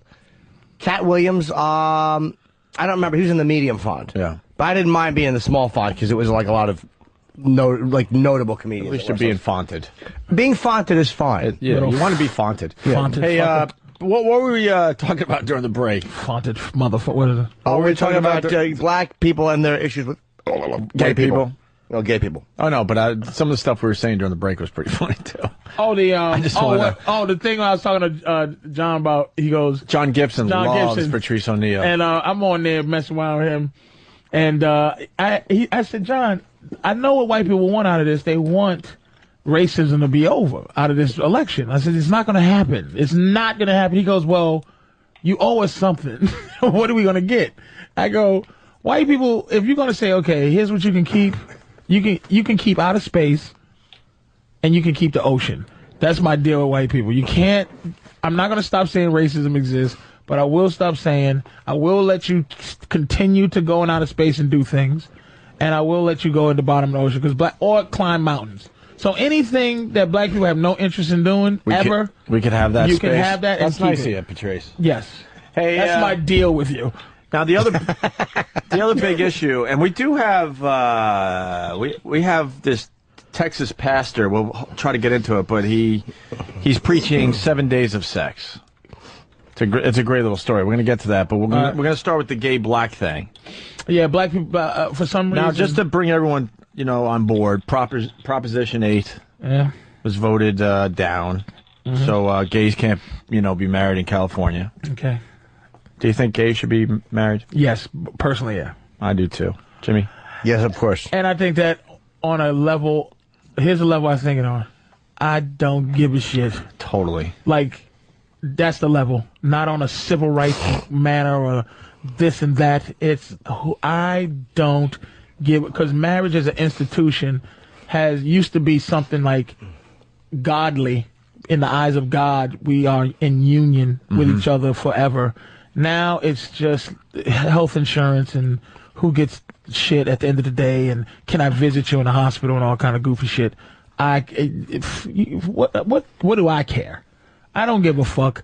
My thing is, I always felt this, and is that your sexual preference. And here's my thing: I want somebody to give me a logical reason why your sexual preference, I should be hearing about it. Why who you want to be with qualifies you to go through something.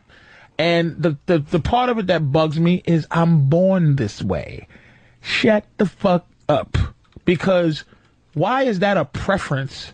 And choking your bitch while she's coming is a fetish. You looking at like just the terminology used around. Like, I just don't want to. Sexual preference. Hold on. Sexual preference is just the way they phrase it. But if gay people are born gay, let's just say for the sake of argument they are born gay. Yeah. Which I certainly believe that the majority of them are. Right, because why would you go through anything that you didn't have to go through? I just think I think just for nature puts it into play. I think it's part of nature. Someone explained it to me. They said, "You think I would choose this?" You know. Right. And you've seen too many little gay kids that are like this when they're like really small, like before they are able to make a decision. There was someone that was working in this business pretty close to us that was gay. Steve. Okay. Well, sure. And I'm like a sheltered white kid from Long Island. I only started learning about the gay thing when we were at NEW, and this person's like, "You think I would choose to be like this? Hell no! Yeah, It's so much easier to be with a woman than." But so fucking what?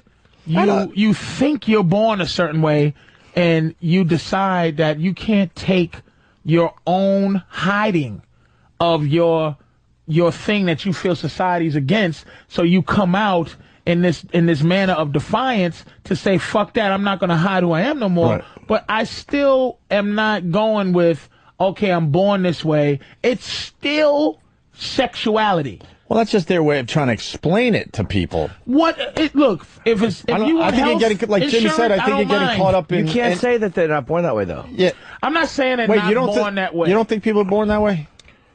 I'm born this way. I'm with Jimmy. I think most people are born to be gay. I think you're born to a certain degree. Certain things are learned. And I'm not saying that certain people don't learn to be gay. How about Anne Heche? I don't know enough about it, to be honest with you. I don't know. Ready? Here's my thing. Now, guys is a different story, and I'm not trying to make a bit out of it. But for the most part, once you get fucked as a man, if somebody goes, "Hey, you ever have sex with a guy?" Matter of fact, Pryor did come out with that. Yes. That he has, but no one ever goes, "You gay?" Just like you and your thing, no one goes, "Well, no one's gay." Not gay. But guys usually, once they step over the bounds of fucking a guy. Sorry, I couldn't help you there, Jimmy. They're gay forever. Women can play. This is what I'm saying about what you play with. Yeah. Anne Heche would be gay on Wednesday, and straight on Thursday. And if a woman goes, I'm gay. See, gay to a guy for a woman is a bull dyke, like, who just said, fuck it. Yeah. Hi, how are you? But if a woman eats another woman's pussy, we don't give a fucking on that level, and she can switch up tomorrow. I'm not saying that you're not born, but you're born like that. You're born bisexual. You're born wanting to fucking eat pussy. I think that... What are you talking about? Their argument is this. They just don't want to have to fucking duck. They want to be able to get married or get divorced or just do what they want and be left alone. Okay. And I think that's where the defiance comes in. It's like, because like if you want to go out and get married or you want partner benefits, you want the same shit that everyone else is getting legally. That's it. You don't want to have to go to church, and you don't want to hear this sickening organization tell you that what you are is a sin. I agree with or that. what you are is dirty and you're not going to get into heaven. And that's just the sickening history of the church. I don't disagree with that. So, that's what they want. I agree with you 100%. I think that's what they want. That, please, I don't, in the eyes of, I know that the institution of marriage isn't that. To get to the fact that black people didn't vote for that, or that they're 70% or something, 80%. Yeah. Black people are horrified of God. And they're horrified of God. It's religious, yeah. And also Latinos. They're religious. Yes. To the fact that a lot of religious black people are horrified to change the Jesus that looks like, Tom Petty. They're scared young Tom Petty to question white Jesus. That's how, man, black people do not play around with God. It's a religious thing. One thing that black crowds don't go for is really, you can talk about God, but like white crowds will let you get away with pedophile stuff and religious stuff a lot more than black crowds. Black crowds are conservative in the way they think religiously, and ultimately, and let me make sure I say this right, that on when you get strong religious thinking people, like I believe in God, but religion I question. Strong religious thinking people who just going to go with what they go with and be conservative, gay is not acceptable by God. So they'll be going against the rules of the Bible by supporting that. And that's all it is to it. It's a religious thing, But when you're a person who can think, most people go, who gives a... Like, I get mad at gays for even thinking, like, it's the same thing where as a white person, this is a great point to go with the race part. As a white person, you go, I don't give a fuck about that. As a straight dude, I'm like, what? First of all, get over yourself. I don't give a fuck what you do. I'm not looking at you like anything. I live in New York. There you go. Now you understand how white he thinks. But a gay guy has feelings. Right. He wants you to just won't understand. The gay guy wants you to care more. But the fact is, I don't give a shit. You ask me, I think, gay marriage should be legal, but I'm not going to run out there and start marching. I have other things to worry about. That's the point we've been making all morning. So I do understand, but if a gay guy has some points about his feelings that make sense, because like I said, to me, it's a sexual thing. It's nothing but sexuality. It's not, look, I have a nigga parade every day. I walk down the street, motherfucker. There's no special day. I always am black. But a gay guy or a lesbian or a gay guy or a lesbian, there's a lot of choice to, why do I need to know? Now, ultimately, if the platform is, here's the thing, educate me. What is it that happens that gay people don't get? And the rights that they don't have, other than ridicule, because I should be able to ridicule you. I should be able to say, I don't like you, sissy.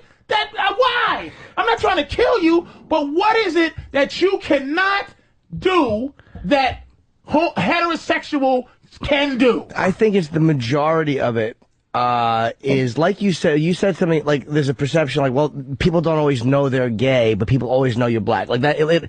But in a way, it's like, I don't think gay people want their rights. Hold on. I don't think they want their lives in any way hinged upon the hope that people don't know they're gay. I think that they're at a point where they're tired of it, and sick and tired of having to not be affectionate with who you want to be affectionate with. Other than you tongue kissing your girl in public. Right. Why the fuck do I know what you do sexually? Other than public affection, what is it that I need to know about you? Okay, the fact that you like me. A lot of times, I guess guys that are open about being gay, that have a gay boyfriend, it's harder for them probably to get hired as teachers. It's probably harder for them to work in any capacity as kids, about adopting children, about getting married, about partner benefits. Like, there's a whole bunch of shit that they have a whole different set of rules for. And it's not just, hey, I don't want people to go ugh when they see me, because that's a human reaction. I think that they want to be able, as a couple who makes $180,000 a year between them, want to be able to go in and, hey, I'm a school teacher, my fucking husband's a construction worker, we want to go and adopt a fucking kid, and we're going to be better parents. All right, so, okay, here it is, and this is what comes back to my issue with the black thing. Do you want just the legislation rights? Meaning, do you want this country to really feel differently about homosexuality, or you just want to be able to be hired no matter what, and you'll take that, but people are still going, in their gut, but they don't like you, and it's really, they don't want you around. But you have to legislate it first. Now, you can't legislate morality, you can't legislate stuff like that, but you have, once it's on the books and once it's happening, well, then people begin to live with you and begin to work with you and go, oh, well, everything is cool. Like this stupid prejudice I had or this stupid fear I had is unfounded.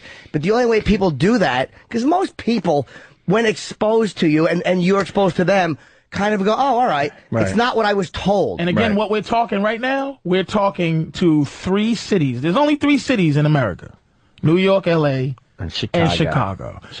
This is a city issue, because if you're white, black, whatever, and you live in New York, L.A., or Chicago, you have to deal with everybody. Yes. We're talking people who, again, you don't understand, man. You travel a lot. You must know. You go, holy shit.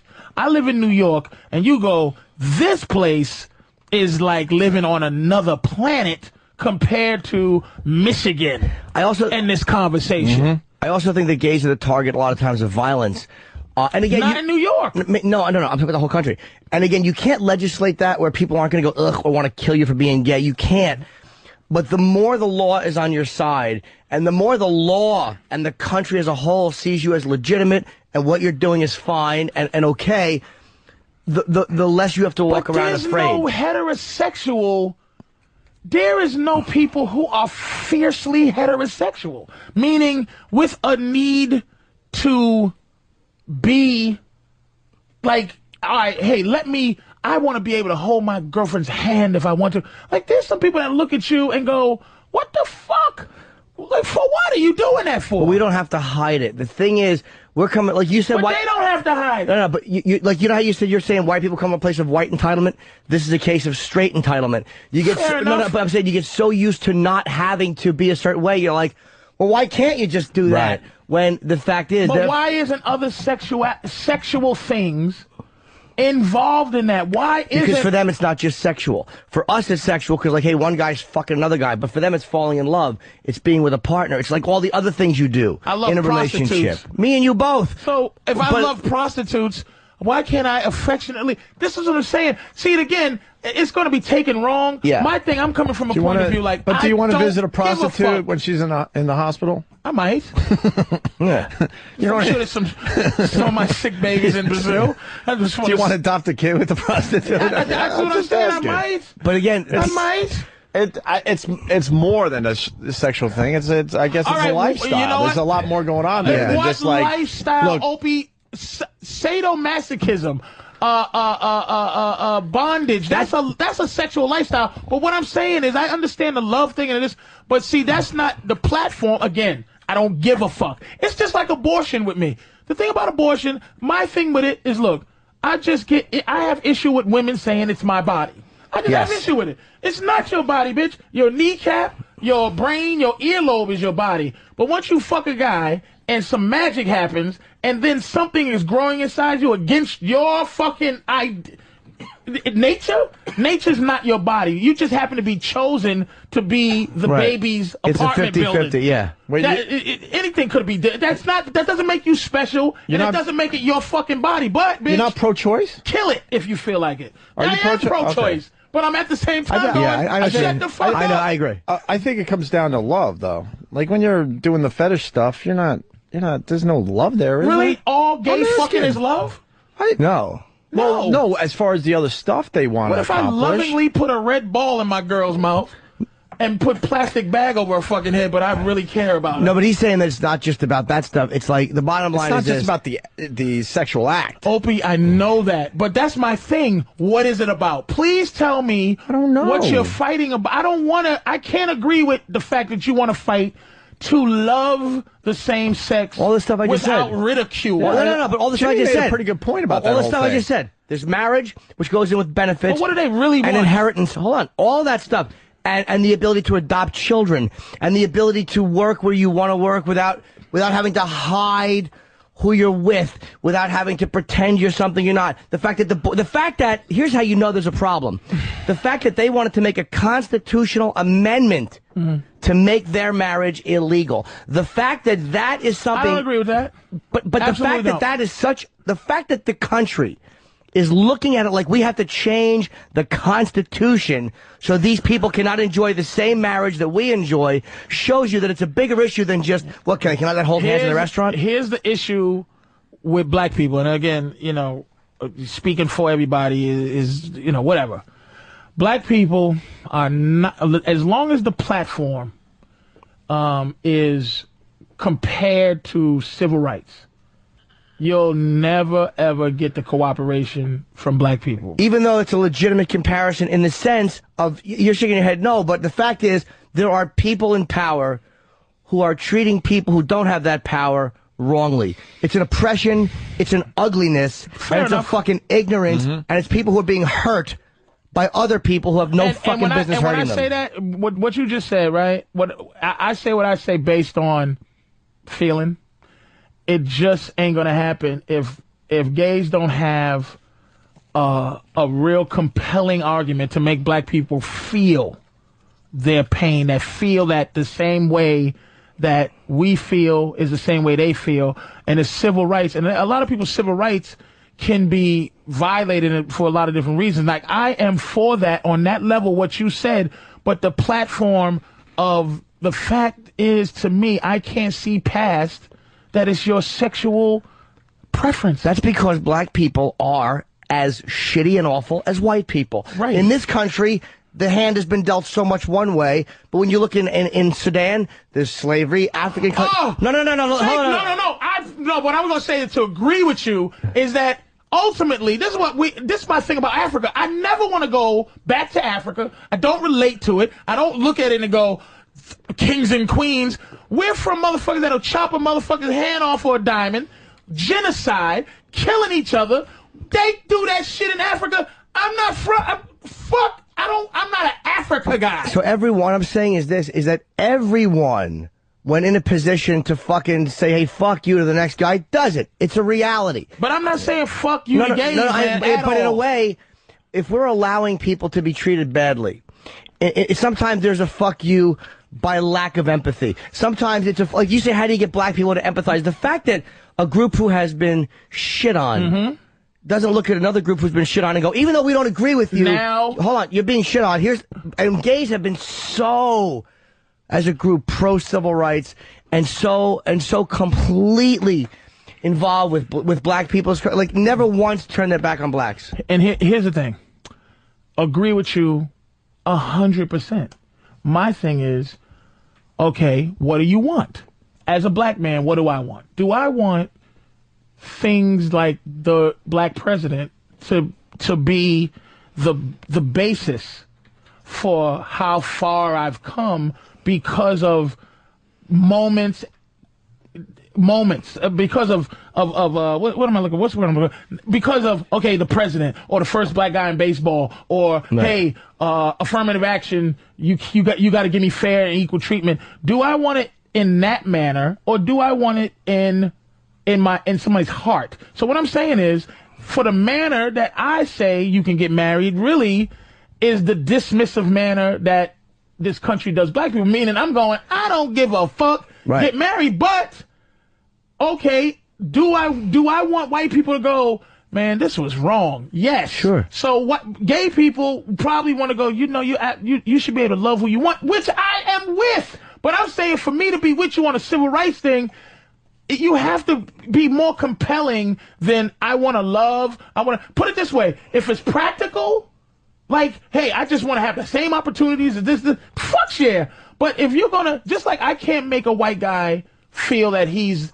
not superior to me because he's white. I can't make him feel that. But the more gay people, see, the same thing with race is, you have to legislate certain things. And once you don't feel the whole country is saying, as a government, you're wrong for being gay. And in a way, it feels like they are. And the church is saying it. When those organizations are not saying it, and all of a sudden, you go, again, it's generational. You go 150 years from now, and fucking gays have been adopted and living, and because we all have gay people in our family. President. Maybe. Well, look, we've already had a gay governor, and I'm sure we've had more than that. Bonnie Frank and openly gay priests, and what I'm saying is, as time goes on and people get used to it and live with each other and have life experiences with each other. So you think that will ultimately be the internal change? Yes, but it happens over a long period of time. But that ain't happening in our lifetime. No, it's a sign of us being primitive. It's just like Tiger Woods when he first won his thing. It's like, okay, it's like, here's my thing. Here's what you think he's still dealing with racism? Yeah. In that sport? Yeah, because in what way? Just not outward, I don't think. Let me kind of go with some of the things you said today. Wow, Tiger Woods, black guy, winning it all. Like, what the fuck is this? Fuzzy Zeller and then a bunch of years go by. I know the Fuzzy Zeller thing, but a bunch of years go by. Now it's like I don't see people really feeling the same way toward Tiger. In general, there'll always be exceptions to the rule. Because I think it's just like the whole thing with the Celtics and all black guys. I think ultimately you want to win. And I think if Obama does a spectacular job. But no one really wants Tiger to win for any reason that... I think... Like, you want your sports team to win because you live in that city, but Tiger Woods, why would I want Tiger to win? I think the dominance... I love seeing him win because I love seeing someone that great in their sport, and that's why I root for Tiger. But there is something about a black guy dominating a white sport, in the sense that you understand the historical relevance of it, even though we don't always speak it. There is a historical relevance for a sport that has historically been one way, and then this guy comes along, and he's not average. He might be the best that ever played it, at least professionally. Right. There is something very compelling about putting those things together. I just don't. I'm a huge golf fan. I do not watch Tiger.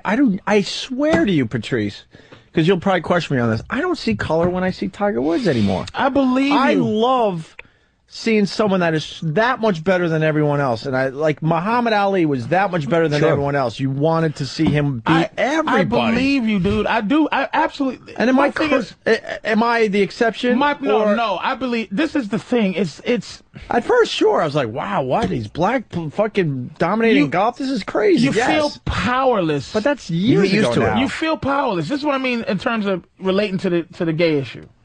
As a black person, I feel like it's almost like it's the hypothetical question. It's powerless. It's like you go, here's how I'm free, or here's how Tiger Woods plays golf. Niggas can't play golf? Okay, niggas can. It's by the stroke of a pen. Niggas are free, niggas ain't. It's like it doesn't feel like there's ever really. It's still that this country has the power to. The idea that someone has to fight and die to get rights from people. It seems it's something unfucked up about it. Like that gays, this shouldn't even be an argument. This should be like, I don't agree with guys fucking guys, but I do love to see lesbians fucking lesbians. And then, about another person going, all right, gays get married. It's something wrong about that. That's what I'm saying. It's like just because the pen changes it, you're forced. As a person that wants to feel a certain way about another people, you're forced to be fake agreeable to it. And I don't know if fake agreeable adds up to real agreeable. Yes, I think in not all cases, and again, not in a one lifetime thing, but fake agreeable, at worst case scenario, stops people from fucking with you. Worst case scenario, all right, they hate me, but I can live my life. And if they do something to interfere with my life because of who I am, I have a fucking recourse, a legal recourse, which I'm promised anyway in the fucking Bill of Rights. If, as time goes on, most human experience is that the more you interact with people, and as people get on, the way they feel changes because of their own personal experience. But first and foremost, you have to have someone put a stop to it. Go, all right, stop. This has to happen this way. You can get married. You can do what you want. And then as all of a sudden, your kids grow up with some fucking kids that are gay parents, and you go, well, he was a nice boy. I liked him a lot. And my son played very well together. I like those parents. My kid would go over there and stay over, and they were really wonderful people, and they took him camping. All these things that you're afraid of, when you live through them and you see, oh, yeah, that was baseless, as time goes on, and again, it's unfortunate for us, it's a long fucking process. But as that happens, you look at it and go, wow, I was afraid of nothing. Because interracial relationships, there's still plenty of people that frown on them. But look at where that was 50 years ago, and look at how people look at that now. It's again. I love the point Norton's making today. Can you imagine? I love it. I'm not with Norton, but here's the thing that ultimately, and it goes with the gay thing and the black thing, is how you feel. Yeah. 1619, I believe. 1619, I'm very close, is when slavery officially started. So you go 17, 19, 18, 19, 200 years, 19, 19, you go 400 years, man. And up until then, you could be as fucked up as you want to be as a white person to a black person up until yesterday. So for 500 years, you're going to tell me 389 years, 400 years, that the feelings in this country have changed since Jim Crow, which was in 1950, 1960. The feelings in this country were changing before then. Absolutely. They were changing before then. Don't forget, after a certain point, they wanted to keep slaves for economic reasons. But then the feeling, a lot of the country was split. Like, there was a lot of people feeling this is horrible, and this is in a time where it was acceptable. Yeah. And it was changing. White abolitionists, man, white people, but look at the civil rights movement. The turning point to that movement where the FBI got involved on a PR level is when that white woman from Detroit who was driving, I forgot her name, she was driving black people back and forth from Alabama to, but she was driving black people to vote. Right. They shot her. When that white woman died, then Lyndon B. Johnson kind of was like, hey, straighten these motherfuckers out, man. But you can't just be shooting white women helping black people out. So ultimately, it took her to have something bad happen for that thing to change. But ultimately, I think in this country, and not for you and not for Opie, right. I'm talking about as this country, and you got the country, that it never has looked at it as wrong. It's always been, I better not do that because of what it can cost me. I think the percentage of people that look at it like you're saying is much smaller than you think. I think the fact that most people feel a certain... You're not giving people credit... Anthony said that on the radio, by the way. Anthony said that it was a black guy that called in, and Anthony goes, look, I got in trouble for saying something at work. He goes, look, man, Anthony goes, if a white guy says something at work, we're going to get fired. That's why we don't say things like that. Anthony is to me...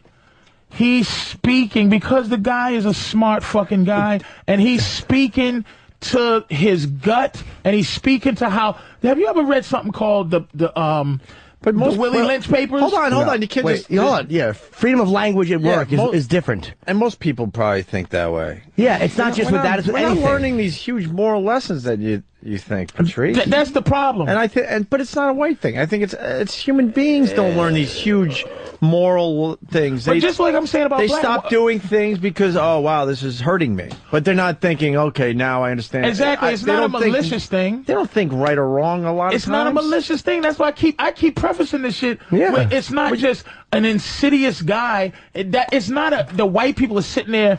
Right, yeah, no. I'm not saying that. It's a condition that just the fact that I refer to you as white and you refer to me as black is what this country is. Look, Asians... But if it wasn't that, it would be big and small. It's always the most obvious thing. Wait a minute. Asians in this country, Asians to other Asians, Latinos to other...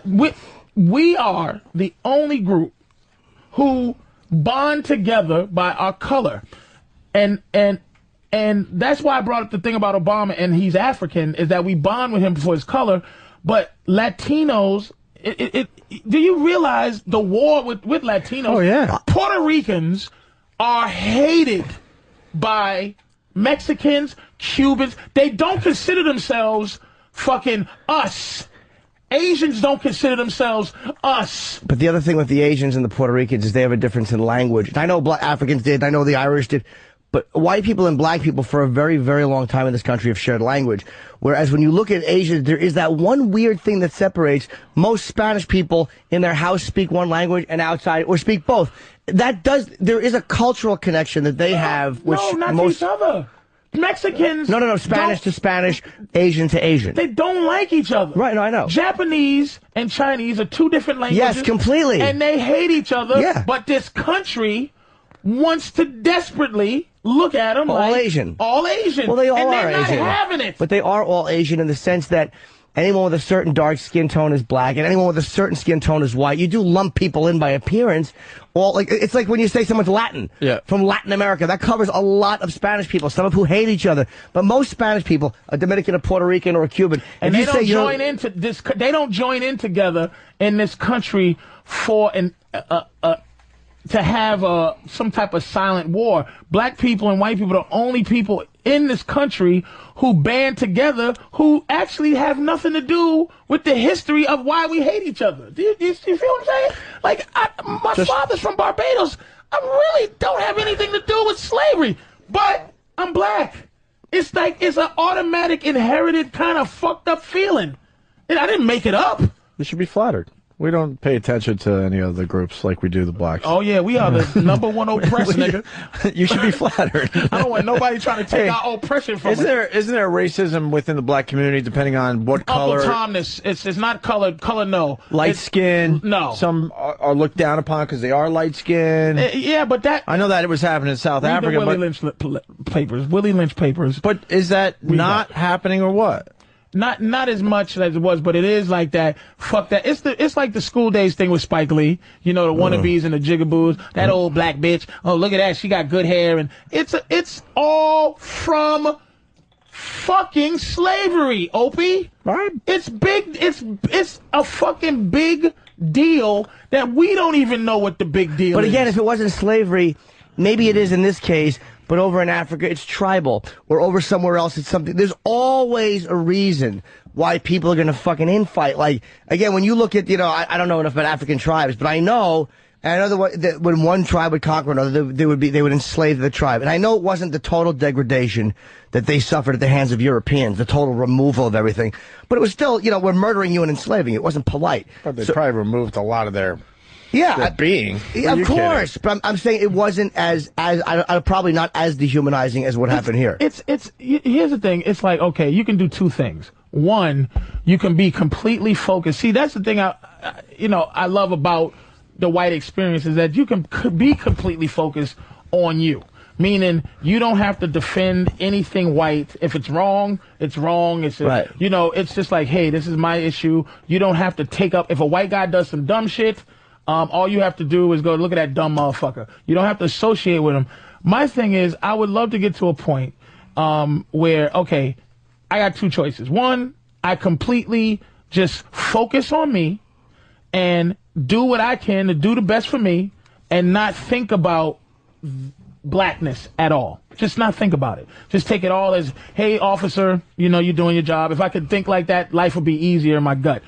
But ultimately, if you think for a minute about the plight of a people, you know what I mean, and how people are presented to the world, you can't help but be fucking upset. It's just like, that's what I'm saying. It's like, look at the stereotype. And I always bring Jews back because they have the only plight that is close. You know what I mean? Like gays, there wasn't like all gay slaves at some point in this world. So it's like Jews their stereotype is they own the banks, the media, they rule the world. They're bastards running the puppet strings. For a people to had upgraded themselves, pulled themselves up to the level of that's their stereotype. I just want to have a goddamn decent stereotype as a nigga. I want to have a stereotype like big dick. You know, you got it. Thanks. The intellectual one, I think. Thanks for my big dick that I don't have. If that was one, you know what I'm saying? But I watch a lot of porn, and there's some giant white dicks floating around this planet. Goddamn right there are. Giant. Yeah, goddamn right. So it's ultimately it's an opportunity for me, because there are some unspectacular, boring, mediocre black people out there. Yes, I'm sitting next to one. Come on, folks. So, you got some good, just positive stereotypes, though. Name 30. We run, it's all slavery. It's all crack of fear. It's all physical stuff. Yeah, run fast, jump high. Well, what's wrong with that? And again, here's another thing that fucks up is the gender line. Because America don't give a fuck about black women. Black women don't scare America. Y'all love sassy black flip mouth black women. I don't know. Oh, Lord of Jesus, watch out. Know. Give me a break. I should be. Chief, you a crazy motherfucker, Chief. Hey, Florence, get your big head out of here. They love, you never see a fucking, that's why Obama's so wonderful to people, is that it's a black man in that position, because America never fucks with because you're afraid that we gonna get some type of goddamn Negro revenge. I'm more afraid of Michelle Obama than Barack. Why? I don't know. You love Michelle Obama. She crazy. No. Michelle Obama's not like she crazy. Michelle Obama seems very radical, and I know Barack's much more radical than that's on. Sure. They sat. Yeah, look at his wife. Which is fine, but they sat in church with fucking Jeremiah Wright for 20 years. They knew it, and I'm actually fine with it. And I can't take them to task for that any more than I can take Bush or anybody else for sitting there believing that Christ pushed a big rock out of the way. It's like, if you're going to call people, if you want to call people's and religious... don't believe in dinosaurs. Anybody that doesn't believe in dinosaurs is unreasonable. You're a fool. I don't want to talk to you. You're a blithering idiot if you don't believe in dinosaurs. You don't believe in dinosaurs, you fucking asshole? You're a fool. That's always a tough conversation to have with somebody. Hey, you don't believe in dinosaurs? What are you, a dick? Let's at least agree there were dinosaurs. Can we agree on anything? We're not going to agree there were dinosaurs? Dinosaurs? You think... Holy shit. There's a plot. That's what I'm saying about Jeremiah Wright. He goes, AIDS was invented by, or HIV was invented by the government. And people go, oh, God, this is crazy. And I'm like, well, possibly. But do I believe it? No. But possibly. But you're going to say that the government couldn't invent... They invented a paranoia or a plot to make you convinced that HIV doesn't exist, but they also are up to trying to make me believe there's dinosaurs. Like, what is the plot to why I should believe in dinosaurs? Who the fuck why would you invent that dinosaurs live? They don't disagree with dinosaurs living. They disagree with carbon dating. They understand They think that dinosaurs are real. Okay. They just think the carbon dating was wrong because they're blithering fucking idiots. And then what's the carbon dating? Carbon dating says how you the figure out truth. how old something 60 is. million years ago, and which destroys the literal biblical idiocy they're living with. So wait, so the dinosaurs were here, 6,000 years with people too. Yeah. They think the dinosaurs and people coexisted. They acknowledge dinosaurs. Dinosaurs existed how long ago, Jimmy? Like 6... Well, the Jurassic area was 60 million. I mean, I know that, but what they're saying is just a mere 6,000 years, yes. A few thousand years ago, All dinosaurs and humans walking. Dinosaurs and Pontius Pilate and were the just whole... relaxing Yes, together. and Christ was but the riding whole one, yes. dinosaurs living millions of years ago is insane. Yes. That's what they think. Because they don't acknowledge evolution. Yes. And that's the argument that I just can't have with unreasonable. people. I don't even feel like going down that road. I'm a reasonable guy. Like, if we go back to the gay thing, I don't want gay people to think I'm fucking... I just go, please give me a convincing argument to make me go, you know what, that's very, very fair. And that's how you know it's been a long morning when Patrice O'Neill says, I'm a reasonable guy. I'm reasonable. Who are you trying to kid? I'm not a reasonable. I'm exhausted. Yeah. It really Fucking is. It's been a 4-hour temper tantrum. Yeah. Jesus. You cocksucking motherfuckers. Anything else you want to get off your chest while we're here as your punching bags? This 5 hours is exhausting. Anthony. But he's different. Anthony Anthony refilmed Birth of a Nation 6 times. I love Anthony, but I am watching my friend unravel. He's coming apart at the seams. He's coming apart every day at the seams. You motherfuckers, Patrice is what? You're very unreasonable, but Anthony's coming apart. Anthony's almost beyond help. Patrice.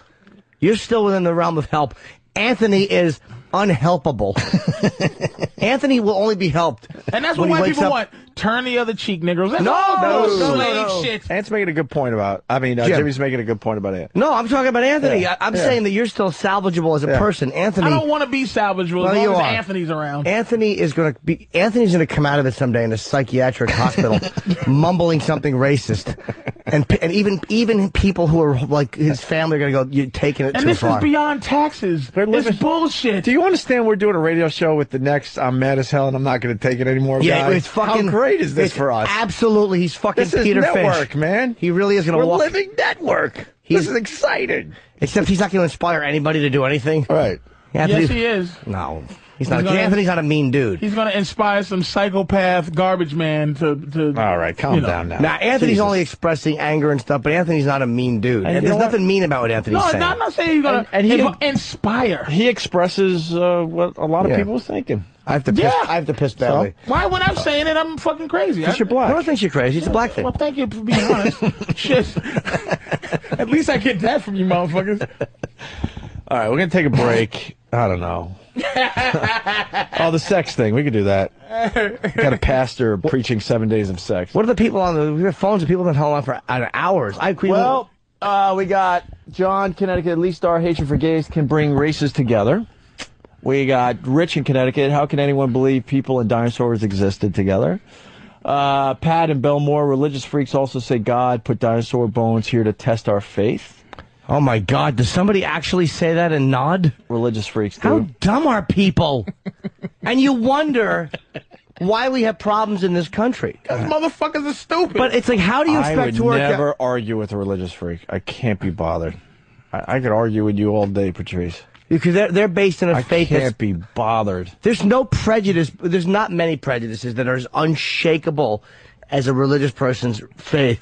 Because when you argue religion with somebody and you can hear how they're so rooted in it, it's because they were raised from day one thinking that. And to fucking shake them from that is this admission that everything has been just nonsense. All those hours I wasted? Yeah. Let's go to Chris in Florida. Am I that big of an idiot? Chris in Florida writes, gays just want equal protection under the law. This guy... I said that! In Arizona, he says he's gay. We're up against church-funded psychos who want to block our rights. His marriage is a church issue. Keep it out of government. No, it's not. The courts are not done by the church, right? And the courts are the church isn't doing divorces. Okay, the fucking courts are. Not a total church thing. Of course, it's not. And if black people bond so much, why is there so much black on black crime? We don't bond so much.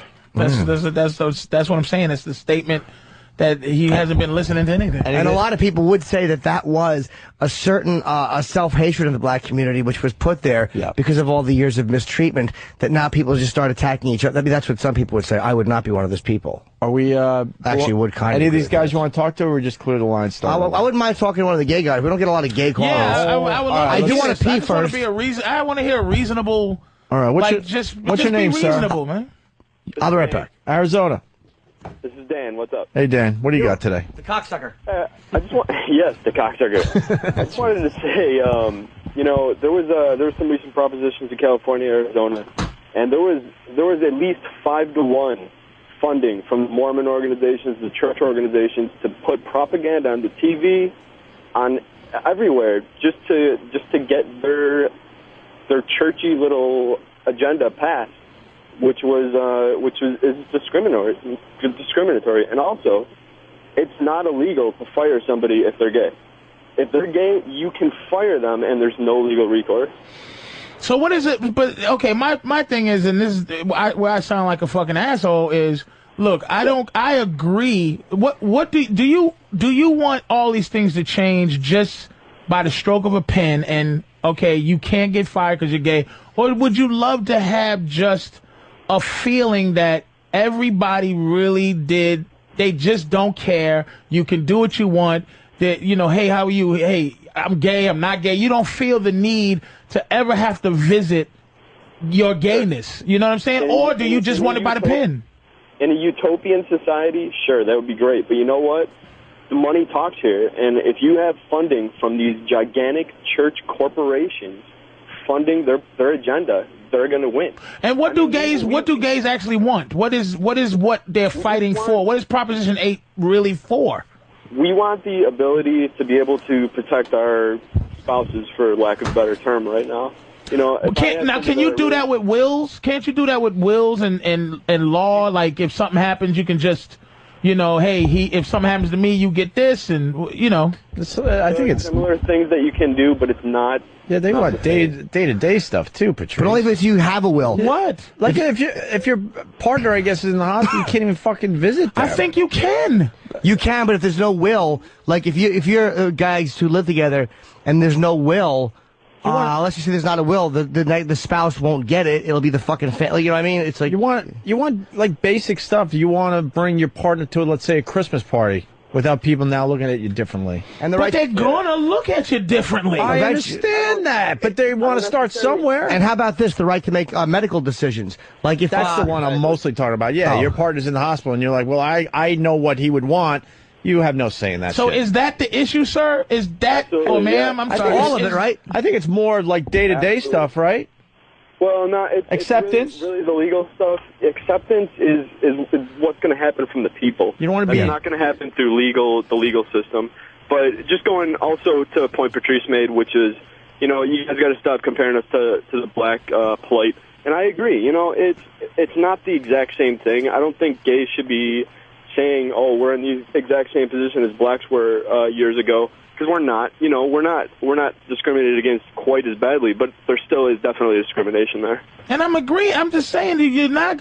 If talking about platforms and how people respond to different things, you cannot make me join you on the platform of just, hey man, I want to be able to. This guy I love, I want to be able to decide whether his organs get to go. I want to be able to be a family member. I want to love him and get the same rights from loving him as anyone else does. But to say it's a civil rights thing in terms of comparing it to what we went through, which is, it's just not a choice. Like if you ask a black person, there might be black people that go, you know, I don't want to be black. Like for real.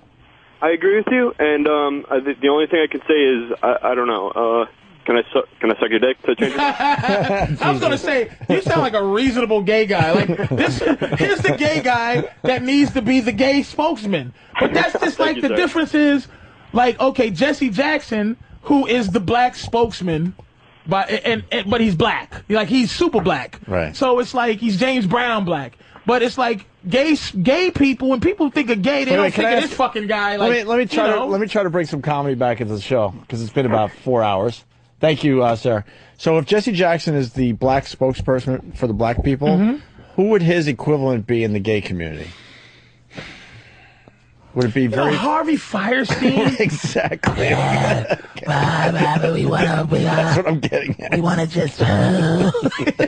we want the right to love. Shut up, sissy. That's what I'm getting at.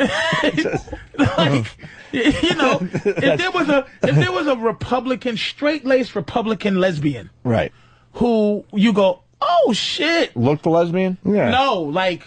Sarah Palin lesbian? If Sarah Palin was a lesbian. Or perhaps if Condoleezza Rice was one. Yes. But Ellen's one. Ellen is the spokeswoman. She looks like Opie.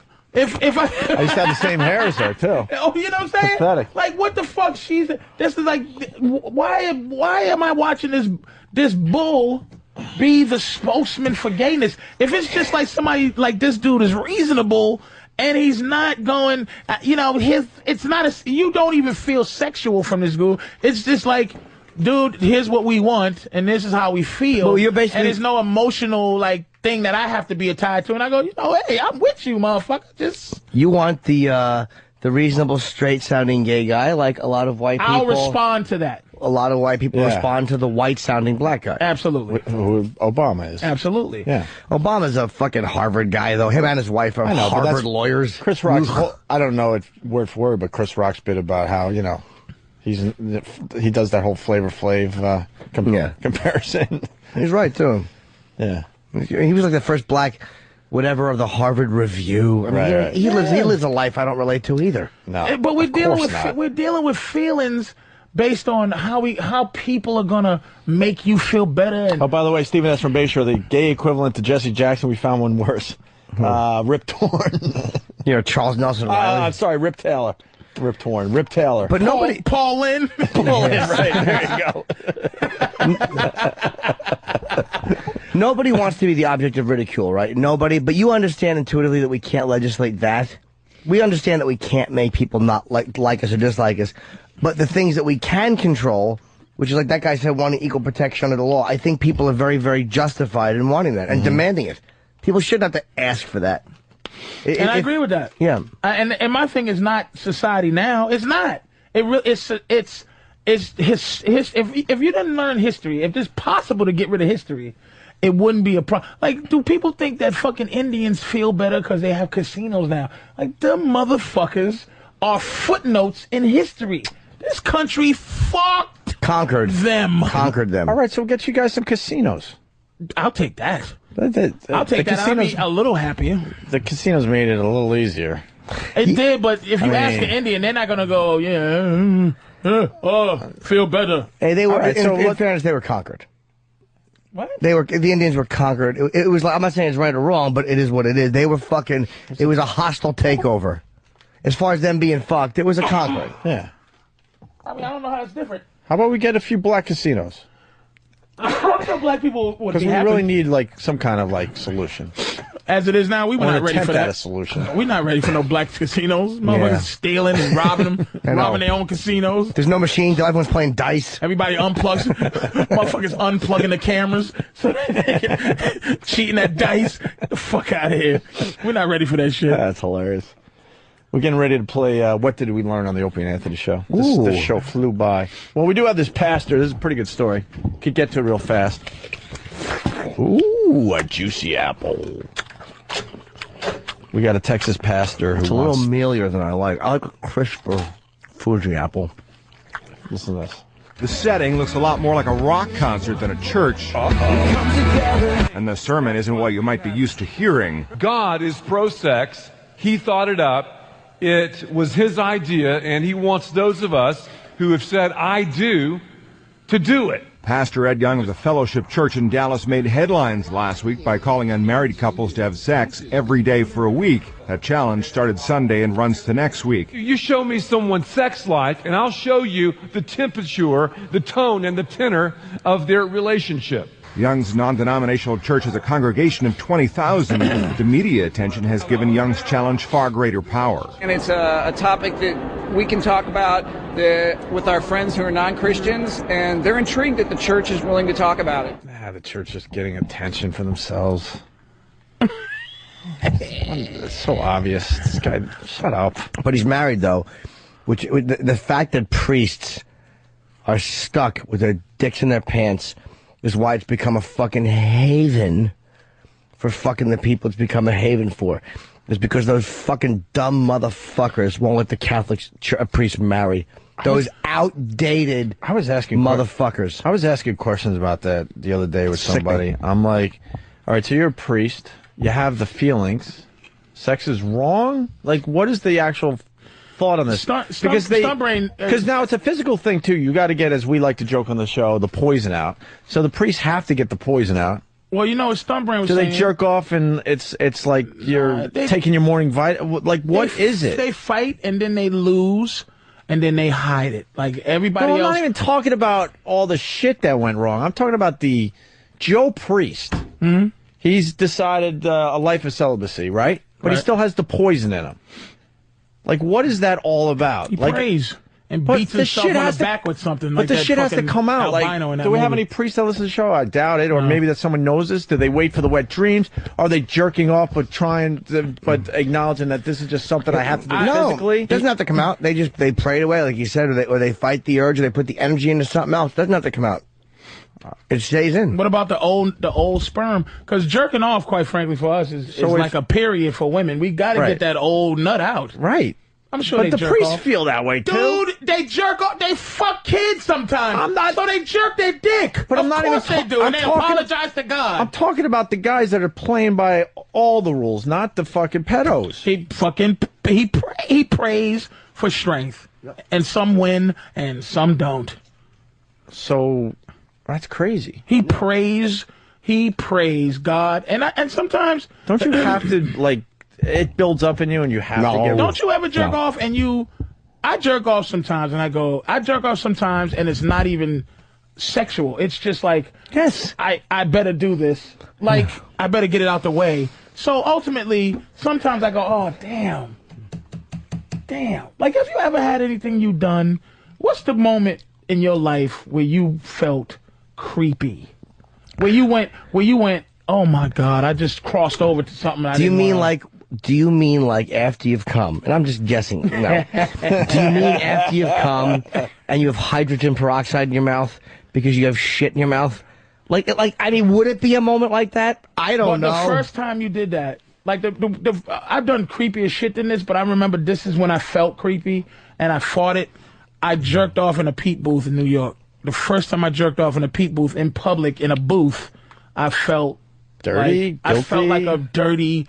I felt like a motherfucker that, like a flasher, or I felt like a piece of shit. See, I felt like I was born when that happened. That never bothered me. I felt like a caveman when he first sees the sun. Getting ready for What Did We Learn on the Opie and Anthony Show.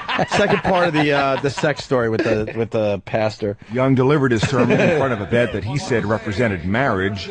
Stanchions around the bed represented barriers like kids and career. And if we aren't happy together, if our relationship is damaged in any way, we can't give it back to our kids. We can't pass it down to the people we're around. And while Young says the church has historically been silent on sex, he says sex in the context of marriage should be talked about. It's a God-given thing that he gave us, and only the world's view of it has distorted it. We'll see next week, but I think it can only help us and strengthen our relationship. So we'll definitely see. 7 days, it's a challenge, so I'm up to it. We'll know in a week if the challenge worked. Challenge, shut up. Just getting attention for that particular church. Hey, did you get some? Yeah, that was a bad one. We were supposed to do Raisin Bran Monday, but I'm so happy. We're supposed to do the complete opposite show than we're doing today. I was cutting a couple of hot, juicy ones, and I fanned them over, and it was fucking great. It was like an aerial view of watching the troops. So all I had to do was just watch his nose crinkle up. A true crop dusting. That ain't good. You sick. Hey, Jim in so Wayne, New happy that Jersey. happened. Priest friend of mine. See, I don't know who to believe. Priest friend of mine. No, they have porn. They jerk off. Again, some do. I really want to know the answer don't. to this. You meant the ones who don't give into it, right? Like you're talking about the ones that don't jerk off, which a lot of them don't. I'm sure some of them obey the rules. What is the rule of the church if you're trying to be like sin to masturbate? Of course, it's a sin. It's a All sin. of that sexual shit. They're awful. They're repressed, and it's dishonest and outdated and awful. God would understand.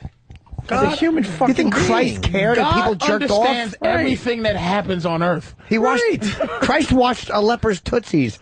He doesn't care if people are I'm gonna tell fucking you whacking something. their bags. If we murdered each other like a lion murders antelope, it wouldn't be a sin.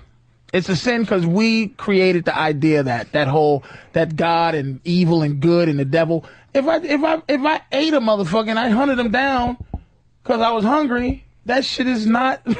That shit ain't a sin. It ain't a fucking sin. That's right. Fast Freddy starts it. I learned today Patrice is scared of the reindeer on the Merritt Parkway. That goofy fuck. The Merritt's scary, man. I think we went too local, but that road is fucking scary, especially at night. It gets you to Boston very fast. I know, it's the shortest way pretty much, but that is a scary fucking road. You want the stinger? Yeah. Oh, we have the stinger? The brand new stinger for What Did We Learn on the Opie and Anthony Show. Here comes. What did we learn? What did we learn?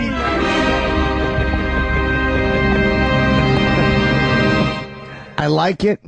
It's got style. It's got pizzazz. It's awesome. It's melodic. People are like arguing, line of the day, what did we learn? We're just changing it up, that's all. We'll go back to line of the day. Yeah, we'll have fun. No worries. Also, I'm going to go to Whack Bag. I want to see what the listeners would vote their top 5 comedians. I think it's pretty much going to be Pryor, Carlin, Lenny Norton. Bruce, the more you think about it. Shouldn't be Lenny, though. It should be Pryor, Carlin. But we'll see what they, don't let us influence you. Just name your top 5 comedians. Let's get a poll going. I really want to see what the listeners would put at number 3. And I'm kidding. Don't put Norton, because that would only disgust Patrice and Voss and Colin. And it would wreck our whole fucking poll. No, I was saying that I think it would be a very legitimate choice. Yeah. Sure. The fact that you said go to Whack Bag and ask that.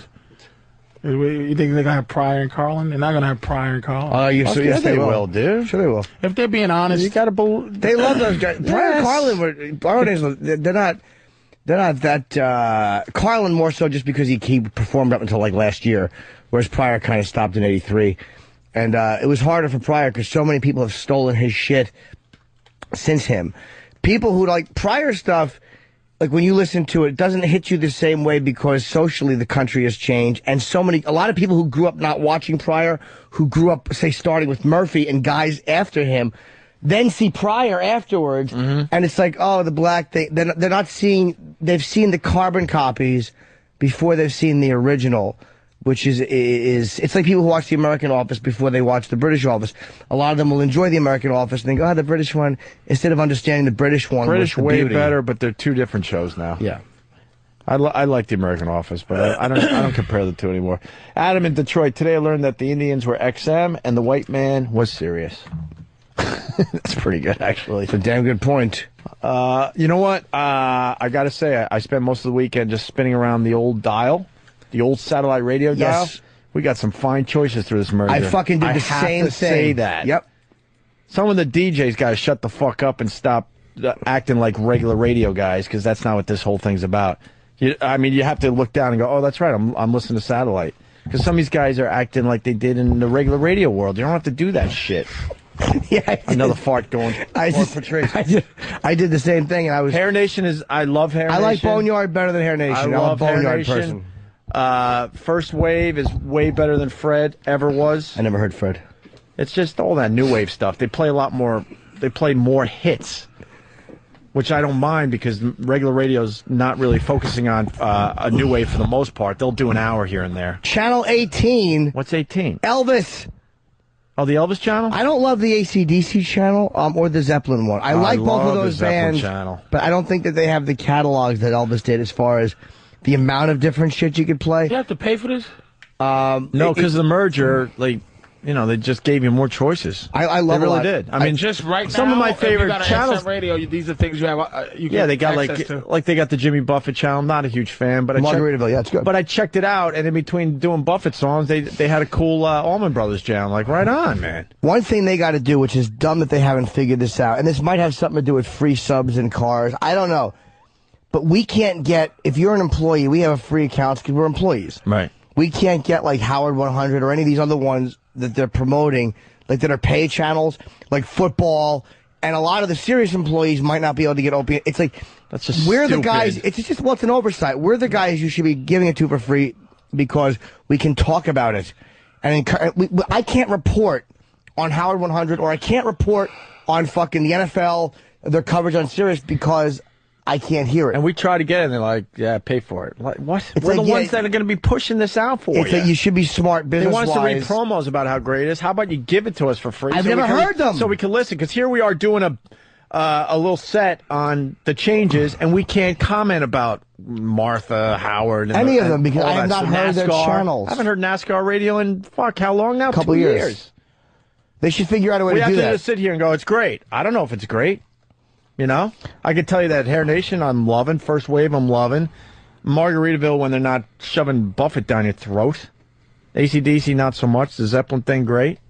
Classic Rewind is a pretty solid channel. That Elvis channel is fucking great. What else do they do on the Elvis channel, though? All I heard was Elvis. Really? Yeah. They got to throw in some other stuff, though. They usually do. Just to probably, but mix it up a little bit. All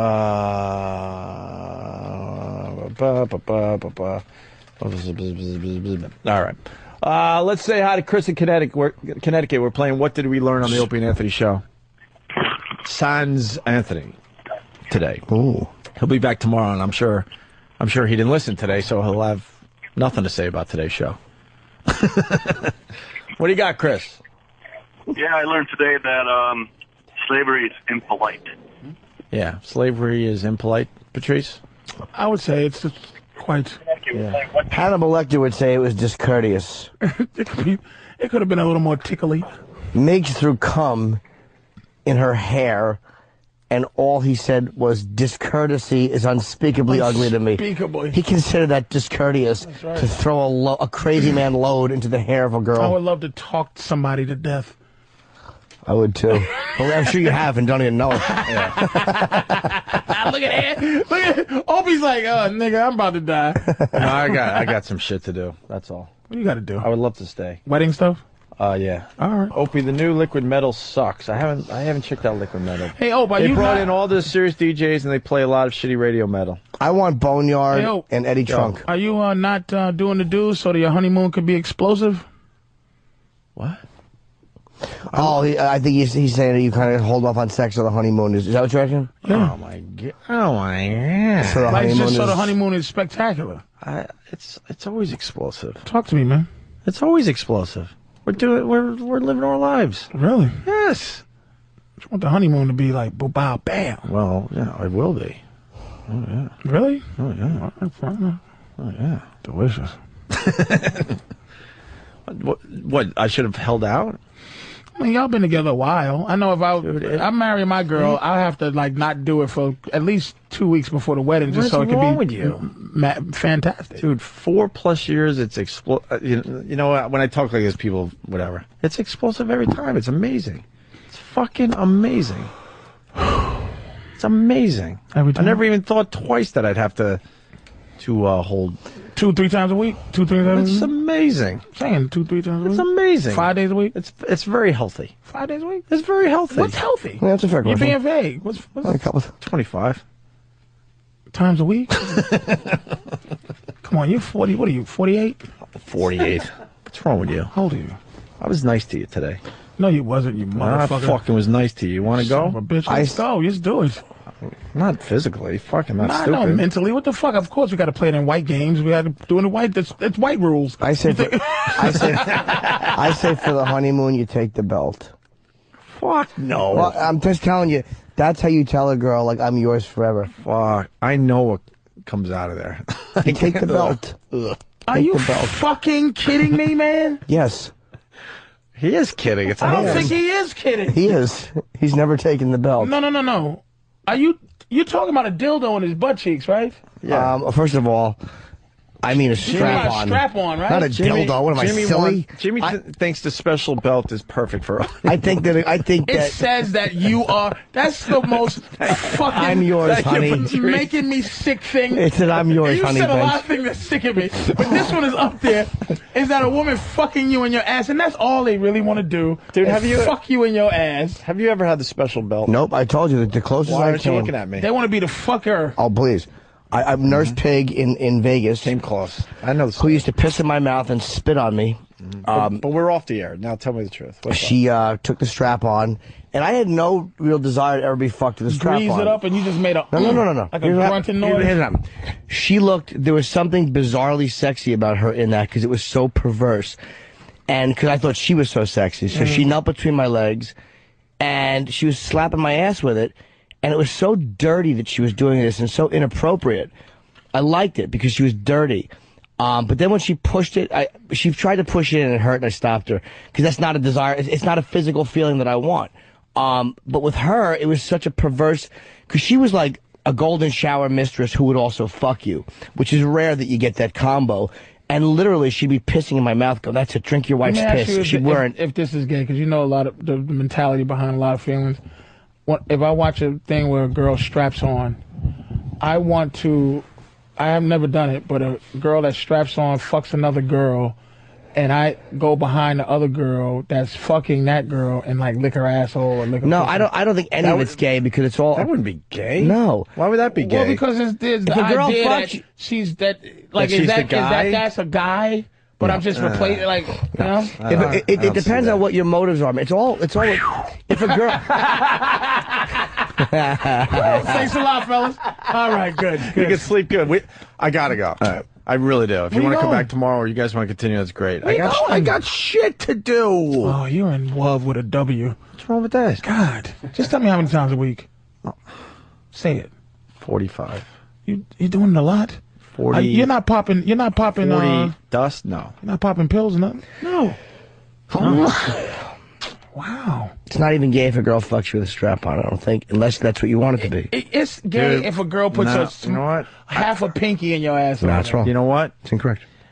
And we've talked about this a bunch over the years, and we lose the argument every time. These phones will go fucking bananas with guys saying it's absolutely not gay. The finger, the strap-on, the whole fucking thing. Is it gay because it feels good when you shit? I mean, the asshole feels good when you shit. Does it really? It's just, Jesus Christ! It's like climbing Everest. You know what feels good when I shit is if I take if I take one that feels done, like just a finish out of your colon, like this, I feel healthier. You know, there's a tapering going on. That feeling of your asshole. If you want to give a woman something taboo, like it doesn't mean it's gay. If a woman is strapping on and fucking you, if you really want a guy to fuck you, well, then that's kind of a gay thing. Fuck. Can we talk? Like, let's 10, 15 minutes. I'll see you at the wedding, man. Yeah, you guys, you guys continue that. Yeah, you. I don't want to do more. Would be great. Go to 12 today. No. Today I learned that there's a replacement racist for the show when Anthony's not there. A replacement racist. That's right. Racist. I should take that. That's as a from compliment. Lithuania. What do they know? Fast Freddy, today I learned if you want to celebrate MLK Day properly and with respect to the black man, come on out and see Jim Norton live at the Borgata. All right. WebEx.com. Thank you for What Did We Learn? Hold meetings, make presentations, do it from the comfort of your own home or office. Check it out at WebEx.com. Good day, sir. Yeah, Thanks for asking me to come in to replace the lovely Anthony, and I'm sure me and him will talk soon. It was great. I'm going to take a piping hot shit. You need to. I got a mess. Your kidneys are bad, motherfucker. You got bad kidney smell down there. Oh, it's good. That ain't good, man. Yeah, it's healthy. That's from an organ. That ain't just colon stink. That's death. Yeah. All right. Sick you guys want to break and continue? I don't care. I'm leaving. I'll go home. Bail. I am bailing. And all this could it's only going to be replay. It's only going to be strap-on talk if we stay. Yeah. Well, nothing wrong with that. Congratulations, buddy. What? On your wedding. Married yet? I mean, congratulations on one day doing it. What's wrong with getting married? I'm saying I didn't say nothing was wrong with it. I just said congratulations. You're married. We're going to talk about that someday. Theoretically, yeah. You're married. I'm married because that bitch ain't going nowhere, and I realize it. If she leaves, my life is over. Make it official. What the hell? And do what? And get married. I'm going to write her in a will. All right, so I want us to have a gay relationship. I don't want that bitch to be able to visit me in the hospital. Would you give her a kid? I came in my girl twice. I've only come in a woman 3 times in my whole life. What? Dude. Yeah. I've never. I've only come in a woman 3 times my whole life. What you and Ann are doing, you're insane. I don't always do that. You know, I look at how beautiful I am. Of course I'm not doing that. And this is my girl I've been with a long time. I fucking... You pull out? It's the greatest feeling. It's like drugs. Coming inside a vagina. Oh, but it's fucking... I scream like a bitch. Patrice, you got to come back because we'll discuss what these guys do. They're insane. Like a bitch when I came inside my girl for the first time. It's amazing. Are you going to give her a kid or not? I don't know if my sperm is swimming because the 2 times. Does she want one from you? She desperately doesn't want a child. You know, coming inside she doesn't want She already one. has a kid. Coming inside she of it. Want another one? Yeah, but from you? Just to have a little bond? A little, but I bond with her kid. Like it's weird. I don't know if I need a kid to bond with. Stop pulling out. Coming inside of a girl. It's unbelievable. It feels like this. Ugh. Oh my! All right, we're out. Jesus. Aunt will be back.